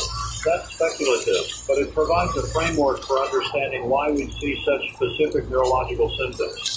The virus isn't randomly destroying brain tissue. It's specifically targeting the newest, most evolutionarily recent part of the human brain. The implications are staggering. This isn't like other viral illnesses where you feel bad for a week and then recover. This is potential permanent brain damage. This is people losing the capacity for rational thought, for social connection, for impulse control. This is people becoming essentially something other than fully human. And if it's spreading, if we can't contain it, we're talking about potentially millions of people affected. Healthcare systems couldn't possibly manage that. Mental health facilities couldn't accommodate that many patients. We don't have facilities for large-scale, long-term care of brain-damaged individuals. It's 10:36. I'm getting messages from people who are starting to panic. I understand why. Everything I'm describing sounds apocalyptic. But let's take a breath here. We don't know yet how infectious this actually is. We don't know the attack rate, what percentage of exposed people actually get sick. We don't know if some people have natural resistance. We don't know if early intervention can prevent progression. There are a lot of unknowns, and unknowns can be hopeful as well as frightening. Yes, this could be catastrophic, but it could also fizzle out, be contained to a small number of cases, turn out to be less transmissible than we fear. I'm not trying to minimize the situation. I'm trying to maintain perspective. We're in the information gathering phase. The next few days will tell us much more about what we're really dealing with. Emily just handed me a note. The CDC team has arrived in St. John's. They're at the hospital now, examining patients, conducting tests, collecting samples. We should have much more detailed information by this evening. Real data, not just preliminary observation.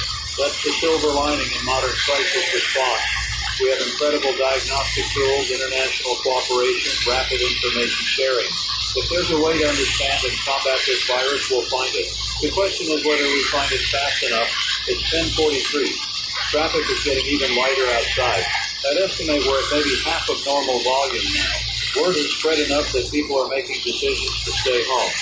Schools are reportedly seeing more parents arriving to pick up their children. Some businesses are sending workers home. This is the beginning of voluntary social distancing before it becomes officially mandated. People assess risk and act accordingly. Some are probably overreacting, staying home when they don't need to.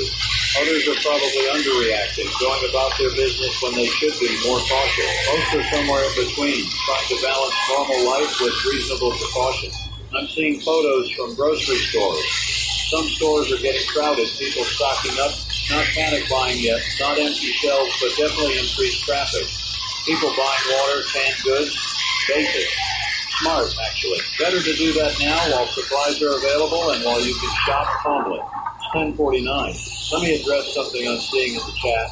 Some people are suggesting this is overblown, that media is hyping this for ratings, that it's all going to blow over. I want to respond to that perspective. First, I don't benefit from this being overblown. I don't get higher pay if more people listen during the crisis. I'd honestly prefer to be playing music and taking calls about traffic and weather. This is exhausting and stressful. Second, consider the actions being taken. Port closures have massive economic impact. Healthcare facilities don't expand isolation wards casually. The CDC doesn't deploy BSL-4 teams for minor situations. These actions have real costs, and they're being taken by people with much more information than we have access to. If authorities are acting like this is serious, it's because they have reason to believe it's serious. Third, skepticism is healthy, but denialism is dangerous. By all means, question what you're being told. Demand evidence. But don't let skepticism become an excuse for inaction. Be prepared while hoping for the best. It's 10:55. We're coming up on 11 a.m. I've been on air for 5 hours straight. My voice is holding up, the coffee is helping, but I can feel the mental fatigue starting to set in.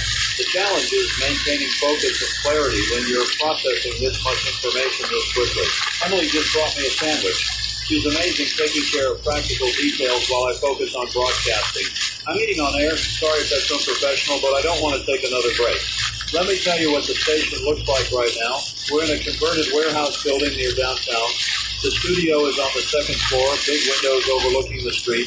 Normally we have a staff of about 15, but today everyone's here. Engineering team making sure we stay on air, news team gathering information, production staff coordinating everything.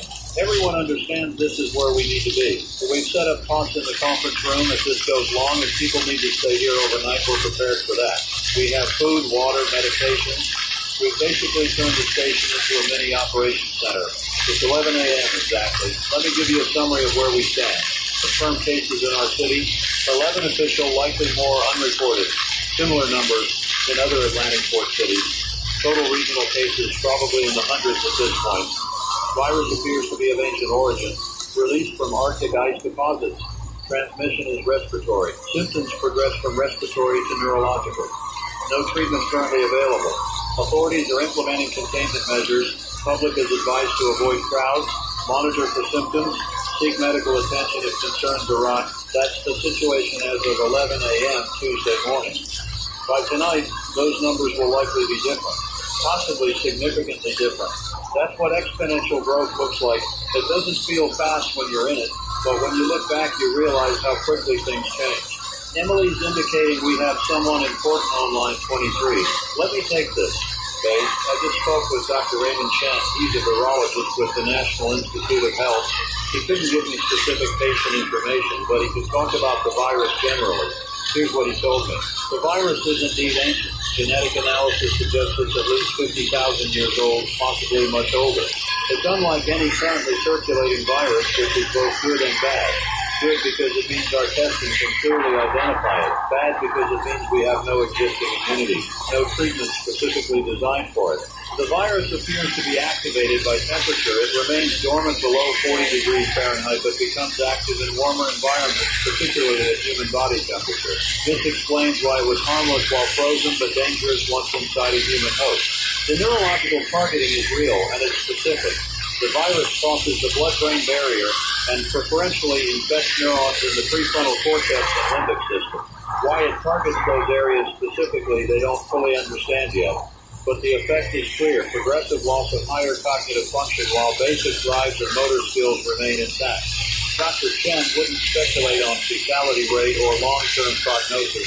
He said it's too early to know, but he did say that everyone needs to take this seriously. This is not a typical flu. This is something we haven't seen before, and our response needs to be robust and immediate. It's 11:12.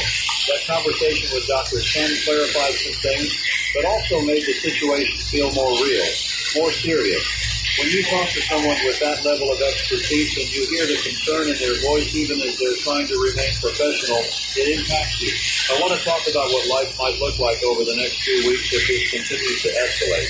I'm not predicting this will definitely happen, but it's worth thinking through possibilities so you're prepared. If community spread is confirmed, we'll likely see progressive restrictions. First, recommendations to avoid large gatherings. Then closure of schools, churches, entertainment venues, then restrictions on non-essential business. Eventually, possibly stay-at-home orders or quarantine of affected areas. Each stage has cascading effects.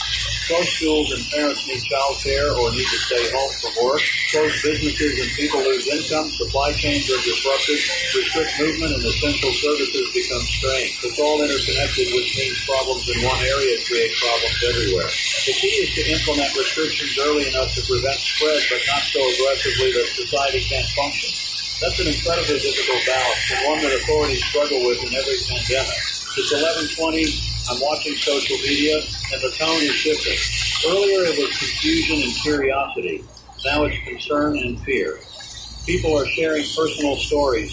Someone's uncle won't wake up.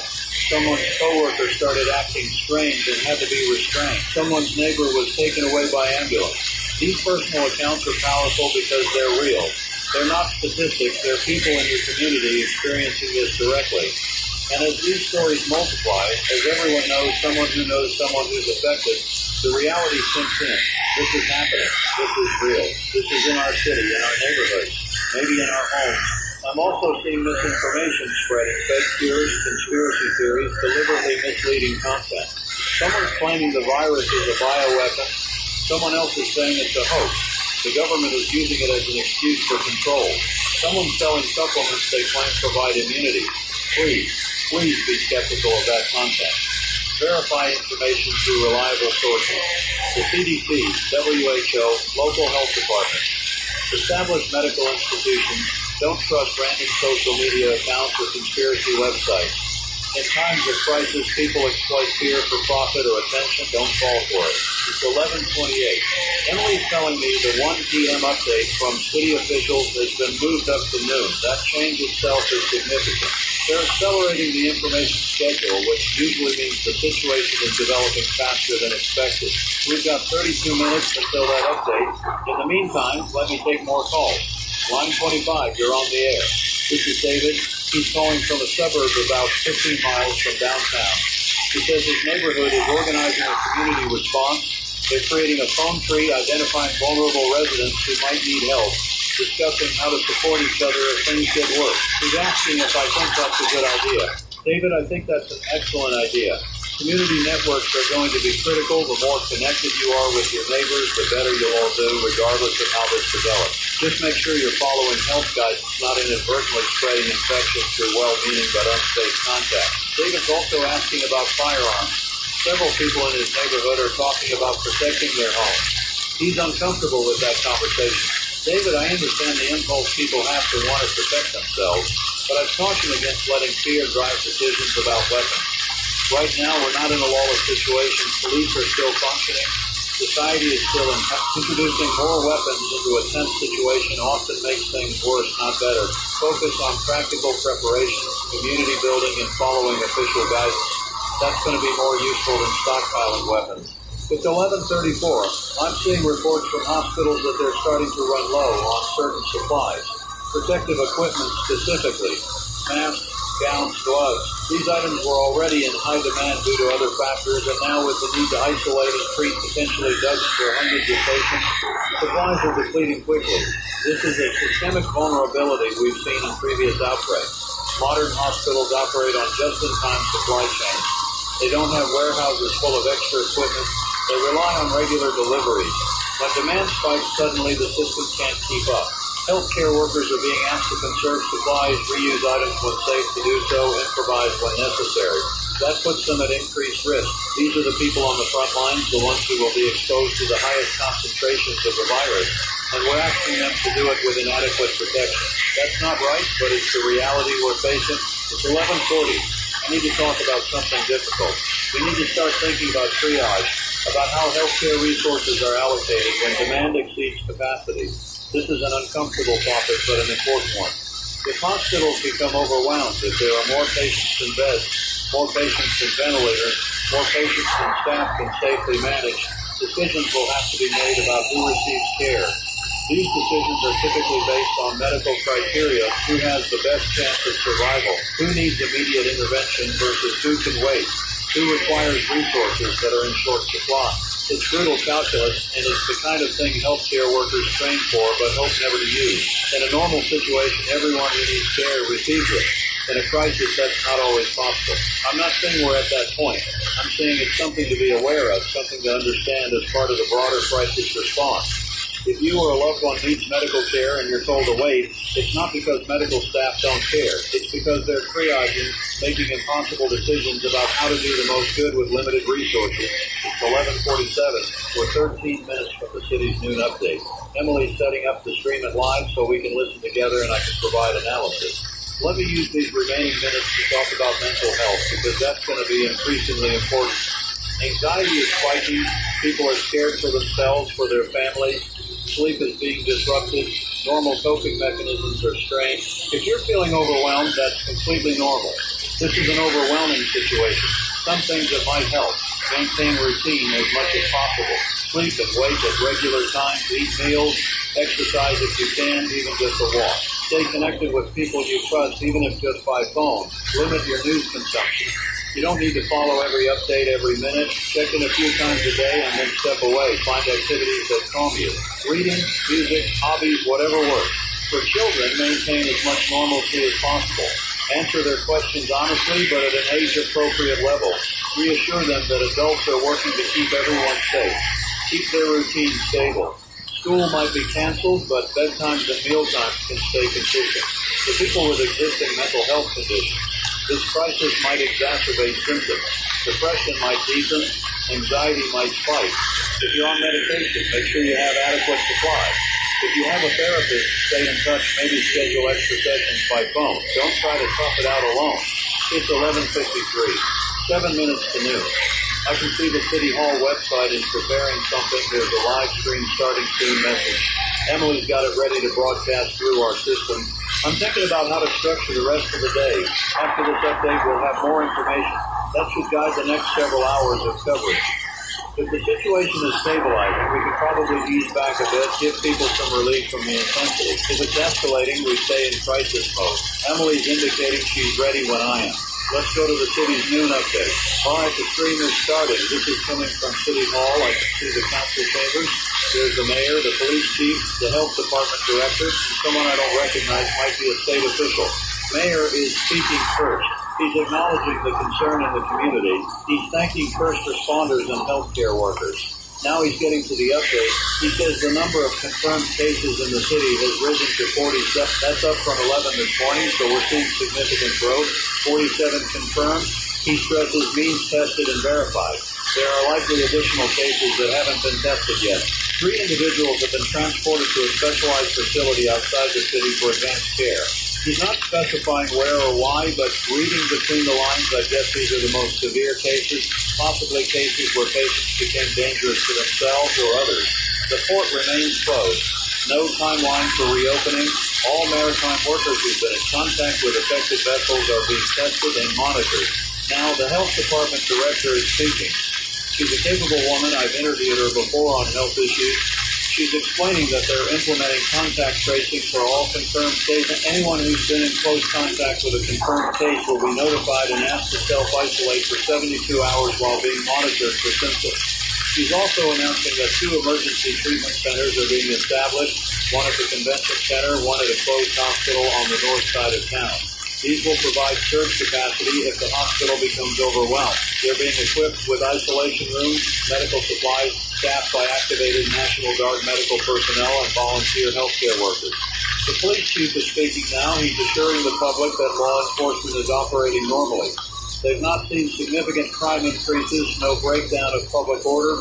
However, he's asking people to avoid the port area and to respect any quarantine boundaries that may be established. He's also asking people not to panic buy or to do anything that would strain emergency services. Now, this unidentified person is speaking. He's introducing himself as the State Emergency Management Director. The governor has declared a state of emergency. This allows for streamlined resource allocation, gives authorities broader powers to implement health measures, and auditates mutual aid agreements with neighboring states. He's announcing that the National Guard is being fully mobilized. Units will assist with logistics, supply distribution, security if needed, and medical support. They're not taking over civilian operations, he stresses, just augmenting capacity. Schools will be closed starting tomorrow, indefinitely. All K through 12. Universities are moving to remote learning. Daycares are recommended to close, but it's not mandated yet. Large gatherings defined as more than 50 people are prohibited until further notice. This includes sporting events, concerts, conferences, religious services. Small businesses can remain open, but must implement safety protocols, social distancing, mask requirements for staff, frequent sanitizing. And here's the big one. A voluntary shelter-in-place advisory is being issued. People are urged to stay home, except for essential needs. Grocery stores, pharmacies, medical facilities remain open, but unnecessary travel, social visits, recreational outings are discouraged. This is not a mandatory lockdown, he's emphasizing. It's an advisory, a strong recommendation. But he's also saying that if compliance is not high, if the case numbers continue to climb, mandatory restrictions may follow. The mayor is back now. He's taking questions from reporters. First question is about the total number of people being monitored. He says over 200 individuals are considered potential contacts and are in self-isolation. That's 200 people connected to 47 confirmed cases. That's a concerning ratio. Next question is about treatment. What are we doing for people who are sick? The health director responds. She says they're managing symptoms, providing supportive care, trying various antiviral and anti-inflammatory medications. Nothing is proven definitively effective yet, but they're exploring every option. The CDC is working on developing specific treatments, but that's a process that takes time. Question about how long this might last. The state emergency management director is on it. He says they don't know. Could be weeks, could be months. Depends on how fast it spreads, whether we find effective treatments, whether it burns itself out or mutates into something less virulent. Too many variables to predict with confidence. Final question is about fatalities. Has anyone died from this? There's a pause. The mayor says no confirmed deaths at this time, but he acknowledges that several patients are in critical condition. The implication is clear. Deaths are likely, just haven't happened yet or haven't been confirmed. The stream is ending. They're posting the next update for 6 p.m. That's it. That's the information dump. It's 12:15. Let me process what we just heard. Case count jumped from 11 to 47 in a few hours. 200 potential contacts being monitored. Schools closing, gatherings banned, shelter-in-place advisory, National Guard mobilized. Emergency treatment centers opening, critical patients. No confirmed deaths yet, but implied to be coming. That's an enormous escalation in a very short time. This morning, the official position was small number of cases, no public risk, continue normal activity. Now, 6 hours later, we're implementing crisis measures typically reserved for major disasters. This tells us that authorities are seeing something in the data that's deeply concerning. Rapid spread, high transmission rate, potential for healthcare system to be overwhelmed. We're getting ahead of it, trying to slow the spread before it becomes uncontrollable. The voluntary shelter in place is significant. By making it voluntary first, we're giving people a chance to comply without forcing them. But the threat is clear. If you don't voluntarily stay home, we'll make it mandatory. That's coming probably within the next day or two as cases continue to rise. School closure is huge for families. Working parents suddenly need childcare or need to work from home. Kids lose their routine, their social connections. It's disruptive, but it's also necessary. Schools are ideal transmission vectors. You put hundreds of kids in close quarters, of course, disease spreads. The National Guard mobilization is both reassuring and concerning. Reassuring because it means more resources, more capacity to respond. Concerning because it suggests they expect the situation to require military-level logistics and possibly security. It's 12:23. My phone is exploding with messages. Everyone who heard that press conference has questions, concerns, needs reassurance. Emily's trying to screen them, but there's too many. I'm just going to address the most common questions here. Can I still go to work? The advisory says essential needs only. If your work is essential, healthcare, utilities, food supply, then yes. If it's not, you're urged to work from home or take time off. Use your judgment and follow any guidance your employer provides. What about groceries? Grocery stores remain open. Go when you need to, but make it efficient. One trip to stock up for a week rather than multiple trips. Maintain distance from other shoppers. Wear a mask if you have one. Can I visit family? The advisory says to avoid unnecessary social visits. If your family member needs help, if they're elderly or vulnerable, you need to weigh the risk. Can you deliver supplies without close contact? Can you check in by phone instead? If you must visit, take precaution. Distance, mask, minimal time together. What if I'm already sick? Don't go to the hospital unless it's an emergency.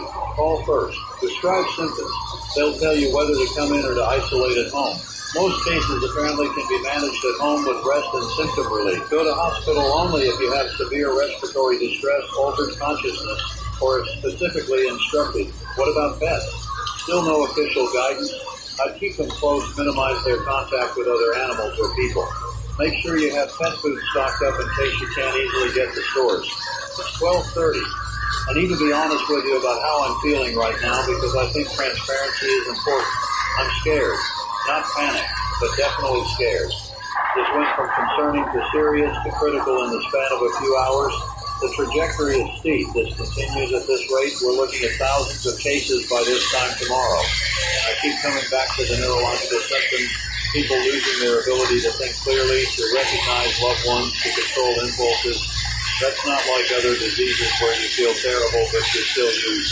This changes who you are. If it's permanent, if there's no recovery, then every person who gets this is essentially lost, even if they survive physically. That's terrifying on a level that's hard to articulate. It's not death exactly, but it might be worse. It's the loss of self, the loss of humanity. It's watching people you love become strangers to themselves. Emily's giving me a look. She's reminding me that people need hope, not despair. She's right. Let me rephrase. Yes, this is serious. Yes, it's scary. But we're not helpless. The measures being implemented, the shelter in place, the social distancing, these things work. We've seen it in past outbreaks. Reducing contact reduces transmission. If everyone follows these guidelines, we can slow this down. We can give healthcare systems time to prepare, time to develop treatments. We can prevent the worst-case scenarios, and research is happening at unprecedented speed. Scientists around the world are working on it. The genetic sequence has been mapped. Lab testing is underway. Every hour brings new data, new understanding. A treatment could be developed. A vaccine could be created. Medical science has accomplished incredible things. There's reason to hope. It's 12:40. Let me shift gears and talk about what's happening in other parts of the world, because this isn't just our problem. Reports are coming in from multiple countries. Norway, obviously, where this seems to have started, but also UK, France, Spain, Portugal, any country with major Atlantic ports is seeing cases. Japan has reported cases connected to a shipping vessel that traveled through Arctic waters. Australia, Brazil, Chile, all reporting potential cases under investigation. This is a global emergency. The World Health Organization will likely declare it a public health emergency of international concern by this evening if they haven't already. That designation mobilizes international resources, coordinates research and response, facilitates sharing of information and materials. The good news, if there's good news, is that the world has gotten better at coordinating pandemic response. We learned from SARS, from MERS, from Ebola, from COVID. We have systems in place, protocols established, infrastructure ready. We're not starting from scratch. The bad news is that this virus is unique. It's not responding to our usual playbook. The neurological component makes it different from typical respiratory viruses. The Arctic origin means we can't trace it to animal reservoirs we're familiar with. The specific targeting of prefrontal cortex means behavior changes that complicate containment. We're learning as we go, which means mistakes will be made, time will be lost. It's 12:48. I want to read you something that just came through from a listener. This is from Ann. She's a retired teacher. She writes, Daniel, I've been listening since this morning. Thank you for staying on air, for being honest with us. I'm scared, but I'm also grateful to know what's happening. I'm sheltering at home. I've called my children, told them I love them. I've checked on my elderly neighbors. I've said a prayer. That's all I can do. That's all any of us can do. Keep informing us. Keep being truthful, and we'll get through this together. And thank you for that message. That's exactly the spirit we need. Do what you can, accept what you can't control, stay connected, keep hope alive. It's 12:54. I'm going to take a very brief break, just 5 minutes. Stretch my legs, clear my head. Emily will put on some music. I'll be right back. This is Daniel Rothman on 1004.7 FM. We'll continue in just a moment. Okay, I'm back. It's 1 p.m. I stepped away, splashed some water on my face, took a few deep breaths. That press conference shook me more than I want to admit. The reality of this situation is sinking in. Emily just handed me a printout. The CDC has officially designated this as a public health emergency. WHO is holding an emergency session right now. International travel from affected regions is being suspended by several countries. The U.S. is implementing enhanced screening at all ports of entry. The global response is ramping up faster than I've ever seen. This is happening in real time all around the world simultaneously. That level of coordination is actually impressive, even if the circumstances are terrible. It's 1:05. I want to talk about the next phase of this crisis, assuming it continues to escalate. We're currently in what emergency managers call the warning phase. We know something bad is happening. We're implementing initial responses, but systems are still mostly functioning. Everyone's still at their posts. Infrastructure is intact. Supplies are available. The next phase would be the impact phase. That's when the full weight of the crisis hits. Healthcare systems overwhelmed. staff shortages, supply chain breakdowns, essential services strained. This is when you see the real consequences of an outbreak. If we're lucky, if the measures being implemented work, we never reach full impact phase. We stay in warning phase, the situation stabilizes, and we gradually recover. That's the goal. That's what everyone's working toward. But if we do hit impact phase, here's what to expect. Hospitals will go into crisis standards of care. That means altered protocols, rationing of resources, difficult triage decisions. Emergency services may be slow to respond or unable to respond to non-critical calls. Power and water should remain stable. Those systems are pretty robust, but there could be interruptions. Food supply should continue, but variety and availability might be limited. Internet and phones should work, but could be congested. The most significant impact would be psychological. The fear, the isolation, the uncertainty, the grief. That's when mental health becomes the primary concern for many people. I'm not trying to scare you by describing this. I'm trying to prepare you. Hope for the best, prepare for the worst. That's always sound advice. It's 1:13. Let me take some more calls. Line 30, you're on the air. This is James. He works at a power plant. He's asking if essential infrastructure workers are going to be protected given priority for testing or treatment. That's a great question, James. Typically, in emergency response, there are priority tiers. Healthcare workers are top priority, then other essential workers like utilities, emergency services, food supply. The logic is that keeping those systems running protects everyone. So yes, you would likely be prioritized if you need testing or treatment. Your employer should be providing you with specific guidance on safety protocols and what to do if you develop symptoms. James is also asking if they should stay at the plant if it's safer than going home. Another good question. Some essential facilities will move to continuous operations, staff staying on site for extended periods to minimize infection risk. That decision is usually made by facility management in coordination with emergency managers.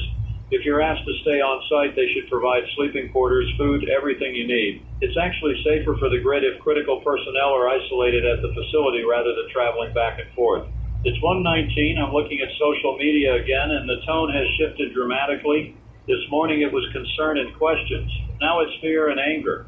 People are scared, which is understandable. But some are also angry. Angry at officials for not warning them sooner. Angry at scientists for not predicting this. Angry at the situation in general. That anger is a natural response to fear and helplessness. But it's also destructive if it's misdirected. Blaming doesn't help us solve the problem. What helps is channeling that energy into productive action. Follow guidelines. Help neighbors. Stay informed. Support frontline workers. I'm also seeing solidarity. People organizing to help. Offers to shop for elderly neighbors. Teachers creating online learning resources. Healthcare workers volunteering for extra shifts, local businesses donating supplies. That's humanity at its best. Responding to crisis with compassion and courage. It's 1:26. Emily's telling me we have someone from the hospital on the line. Let me take this. I just spoke with Dr. Sarah Mitchell. She's an emergency physician. She couldn't give specifics about patients, but she described the situation in the ER. She says they're at capacity. Every isolation room is full. They're converting regular rooms to isolation rooms. Staff is exhausted. Many have been working double shifts. They're running low on protective equipment despite rationing. Most concerning, she says, the patient presentation has evolved. Earlier cases came in with respiratory symptoms and gradually developed neurological issues. But some newer cases are coming in already neurologically compromised. She doesn't know if that means the virus is becoming more aggressive or if these patients were infected earlier and just didn't seek care until symptoms became severe. She also mentioned something I found chilling. Several patients have become violent despite sedation. It takes multiple staff members to restrain them. Some have injured themselves or others in the process. The hospital is implementing enhanced security protocols, having guards present during all patient interactions in isolation. Dr. Mitchell sounded exhausted and frightened. She asked me to tell people how hard the medical staff is working, how much they're risking to care for patients. She wanted people to understand that if they or a loved one needs care and can't get it immediately, it's not because staff doesn't care. It's because they're completely overwhelmed. It's 1:35. That conversation was heavy. Healthcare workers are our frontline defense, and they're being asked to put themselves in danger with inadequate protection and overwhelming caseloads. We owe them everything. Let me shift to something more practical, food preparation and safety during a crisis. If you're sheltering at home for an extended period, you need to think about nutrition and food safety, not just having enough calories. Try to maintain balanced meals, proteins, vegetables, fruits, grains. Don't just eat processed foods because they're convenient. Your immune system needs proper nutrition. Drink plenty of water, avoid alcohol, it depresses your immune system. Get sleep. Rest is when your body repairs and strengthens itself. If you're cooking at home, basic food safety becomes extra important. Wash hands before and after handling food. Clean surfaces. Cook meats thoroughly. Don't let perishables sit out. These are basics, but they matter more when healthcare access is limited. If you have dietary restrictions or medical conditions that require specific nutrition, make sure you have adequate supplies. Now is the time to stock up on specialty items you might need. It's 1:43. I'm seeing reports that some stores are being overwhelmed with shoppers. Despite the shelter-in-place advisory, people are flooding grocery stores, creating the exact crowded conditions we're trying to avoid.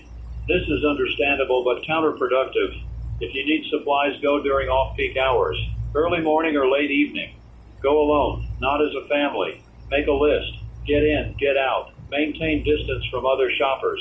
Wipe down your cart. Use hand sanitizer. Treat it as a tactical operation, not a social outing. And please, don't hoard. Don't buy 50 loaves of bread when you need to. Don't empty the shelves of one product. Think about your community. Everyone needs to eat. If you take more than you need, you're directly harming your neighbors. Some stores are implementing purchase limits. That's smart. It ensures more equitable distribution. If a store limits you to 2 packages of something, don't argue. That's not the store being difficult. That's the store trying to serve everyone fairly. It's 1:50. Let me talk about information security, because in times of crisis, misinformation and scams proliferate. You're going to see fake news stories, manipulated videos, conspiracy theories, all designed to exploit fear and confusion. How do you identify reliable information? Look for official sources, government health agencies, established medical institutions, mainstream news organizations with editorial standards. Be skeptical of social media posts, especially from accounts you don't know. Check dates on articles. Make sure you're not reading old information as if it's current. If something sounds too dramatic or too good to be true, verify it through multiple sources before believing or sharing it. Scams will also increase. People selling fake cures, phishing emails claiming to be from health authorities, fake charities collecting money. Protect yourself. Don't give money or personal information to unsolicited contacts. Don't click on links in emails unless you're absolutely certain they're legitimate. If someone's selling a miracle cure, it's a scam, period. It's 1:58. We're 2 minutes from 2 p.m. I've been on air for 8 hours straight. I'm going to need to take a longer break soon, maybe let Emily take over for an hour so I can rest. But I want to get through the next update cycle first. Traffic outside is very light now. Streets are nearly empty. People are following the shelter-in-place advisory. That's good. That's exactly what needs to happen. The faster and more completely we reduce social contact, the faster this can be contained. It's 2 p.m. exactly. Let me give you an updated summary. Confirmed cases in our city, 47 as of noon, likely higher now. 200 people in monitored self-isolation. Emergency treatment centers opening. Schools closed. Gatherings banned. Shelter-in-place advisory in effect. National Guard mobilized. State of emergency declared. Global emergency recognized by WHO. Hospitals at capacity. Healthcare workers exhausted and under-equipped. That's where we stand. In 8 hours, we've gone from an unusual situation to a full-blown crisis. The speed of that progression tells you everything about how serious this is. I'm watching the data models, the ones epidemiologists use to predict outbreak progression. With the transmission rates we're seeing, with the incubation period being so short, the numbers get frightening fast. If each infected person transmits to 3 others before being isolated, and those 3 each transmit to 3 more, you see how quickly it compounds. 1 case becomes 3, becomes 9, becomes 27, becomes 81. That's in the space of just a few days. The only way to break that chain is isolation. Infected people can't transmit if they're not in contact with others. That's why the shelter in place is critical. That's why every person who stays home potentially saves lives. It's 2:09. Emily's pointing to something on her screen. There's video from the convention center, one of the emergency treatment facilities. Military trucks, workers in hazmat suits, rows of beds being set up. It looks like something from a disaster movie. except it's real. It's happening right now in our city. As I keep having these moments of surreality, looking out the window at the empty streets, looking at my computer screen showing crisis images, looking at Emily coordinating calls and data, this can't be real. But it is. It's 2:15. Let me take a call. Line 38, go ahead. This is Patricia. She's elderly, lives alone. She's asking what she should do. She's scared to leave her apartment, but she needs groceries and medication. She doesn't have family nearby. Patricia, first, you're right to be cautious. You're in a high-risk category. Here's what I'd suggest. Call your pharmacy, see if they deliver. Many are offering that now. For groceries, look into delivery services. Several grocery stores and apps will shop for you and leave items at your door. If that's not possible, call your local community center or church. Many are organizing volunteers to help people like you. There are people who want to help. You just need to connect with them. Patricia's worried about having enough money for delivery fees. She's on a fixed income. Patricia, many of these services are waiving fees for vulnerable populations right now. But even if they're not, your safety is worth the cost. If money is tight, prioritize essentials, basic food, medications, hygiene items. Don't worry about variety or luxury items right now. I'm giving Patricia some phone numbers of organizations that coordinate assistance. Emily's looking them up as we speak. This is the kind of concrete help people need right now. Not just information about the virus, but practical support for daily survival. It's 2:24. I'm thinking about all the people like Patricia, elderly, disabled, isolated, economically vulnerable. In normal times, they're already struggling. In a crisis like this, they're in genuine danger of being forgotten or left behind. We as a society have a responsibility to make sure that doesn't happen. If you're able-bodied, if you have resources, if you have time, please consider helping someone who doesn't. Even small acts make a huge difference. Dropping off groceries, making a phone call to check in, sharing information about resources. These things save lives. It's 2:30. I need to address something I'm seeing online. There are posts suggesting that infected people should be forcibly quarantined, maybe even in camps or prisons. Some are suggesting that people showing symptoms should be marked or tracked in some way. This is dangerous rhetoric. Yes, quarantine is necessary for public health, but it must be done ethically, with respect for human rights and dignity. People who are sick are still people. They deserve care, not imprisonment. They deserve compassion, not stigma. History shows us what happens when fear drives us to dehumanize the sick. We see isolation, brutality, breakdowns in the moral fabric of society. We can't let that happen here. We protect public health and human dignity. Those aren't conflicting goals, they're complementary. It's 2:36. Emily's showing me data from the health department. In the past 2 hours alone, they've received over 300 calls to the emergency hotline from people reporting symptoms. 302 hours. If even a fraction of those are actual cases, we're looking at explosive growth. The testing capacity is becoming a bottleneck. Labs can only process so many tests so quickly. There's discussion of presumptive diagnosis based on symptoms and exposure history without waiting for lab confirmation. That's necessary for treatment purposes, but it makes tracking exact case numbers difficult. It's 2:44. I want to talk about children specifically because this is affecting families in unique ways. Kids are experiencing school closure, isolation from friends, disruption of routine, exposure to adult fear and stress. How do we help them through this? First, maintain routine as much as possible. Set times for waking, sleeping, eating, learning, playing. Structure provides security. Second, be honest but reassuring. Answer questions truthfully, but at age-appropriate levels. Younger kids don't need medical details. They need to know that parents and helpers are working to keep everyone safe. Third, limit their exposure to news and adult conversations. They don't need to hear every update.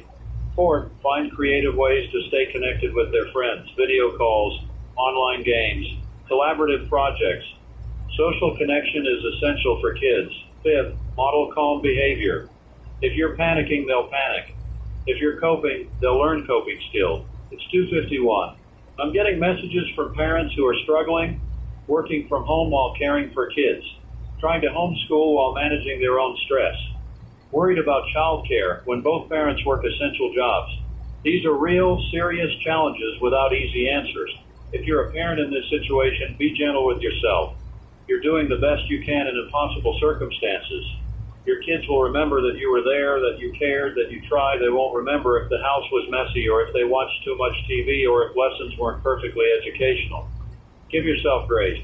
It's 2:58. We're coming up on 3 p.m. I've been on the air for 9 hours. My voice is getting rough. My concentration is wavering.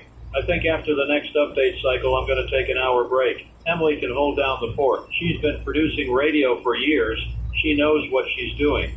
I trust her completely. It's 3 p.m. The afternoon is advancing, and the situation is advancing with it. Every hour brings new developments, new challenges, new reasons for concern. I'm looking at international news. The outbreak has been confirmed on every continent now. Antarctica is the only place without cases, and that's only because there aren't shipping routes through Antarctic waters. Everywhere else, cases are appearing, thousands globally at this point, probably tens of thousands by tomorrow. Different countries are implementing different responses, some going into immediate full lockdown, others taking more measured approaches. There will be debates for years about which strategy was correct. Right now, we just have to manage our own situation. It's 3:07. Let me read you something from the CDC's updated guidance. They're now recommending that everyone wear masks in public. Not just surgical masks or N95s, even cloth masks provide some protection. The idea is source control. If you're infected but don't know it yet, a mask reduces how much virus you expel. If everyone wears masks, even imperfect ones, transmission decreases.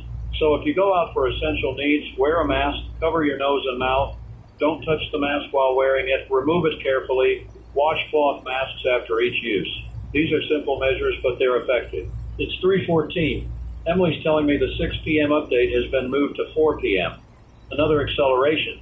They're updating more frequently because the situation is changing rapidly. That's both good and bad. Good that we're getting information quickly. Bad that information is becoming outdated so fast.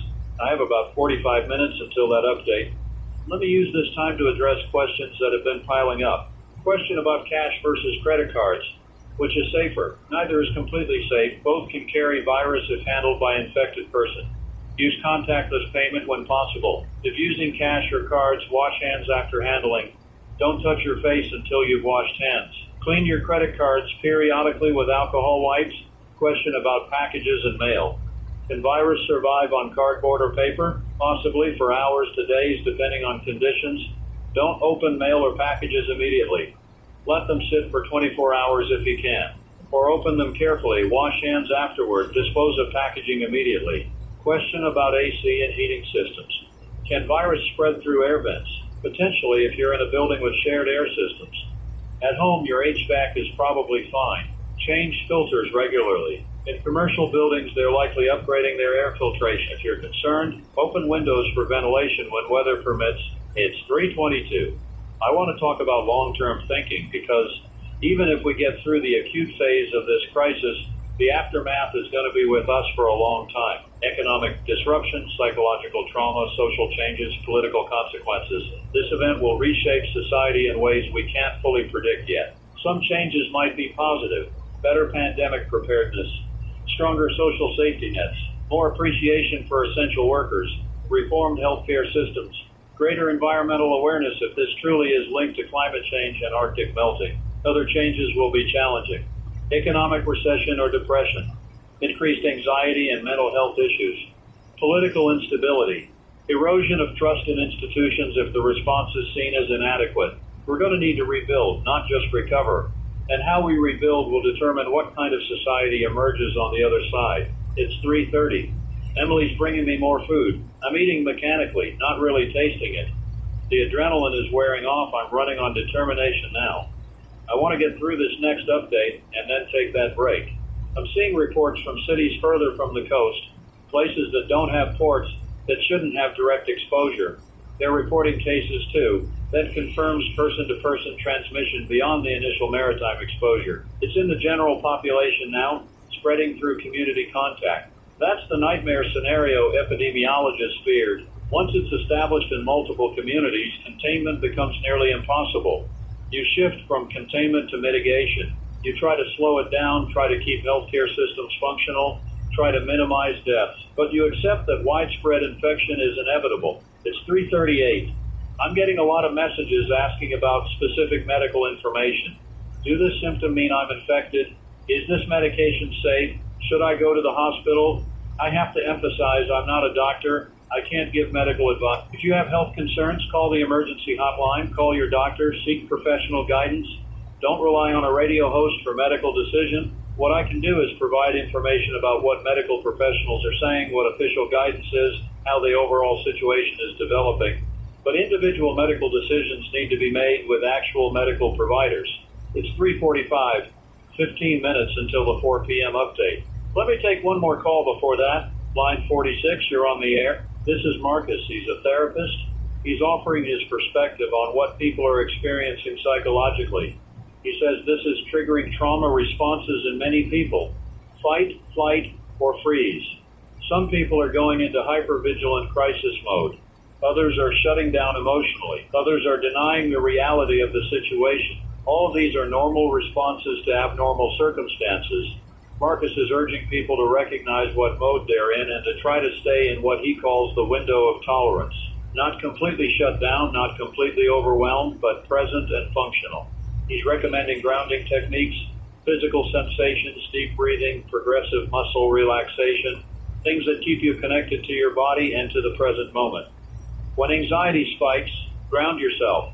Feel your feet on the floor. Notice 5 things you can see, 4 you can hear, 3 you can touch. Bring yourself back to the here and now. Marcus, thank you for that. Mental health is going to be a massive issue in the coming weeks and months. We need professionals like you more than ever. It's 3:52. I'm watching the clock tick down to 4 p.m. Emily has the city's website ready. We're going to broadcast this update live again. I'm noticing my hands are shaking slightly. Fatigue, stress, probably dehydration despite the water I've been drinking. I need that break after this. Need to step away, decompress for an hour, come back fresh. But right now I'm here. I'm focused. Let's hear what officials have to say. It's 3:59. Here we go. The stream is starting.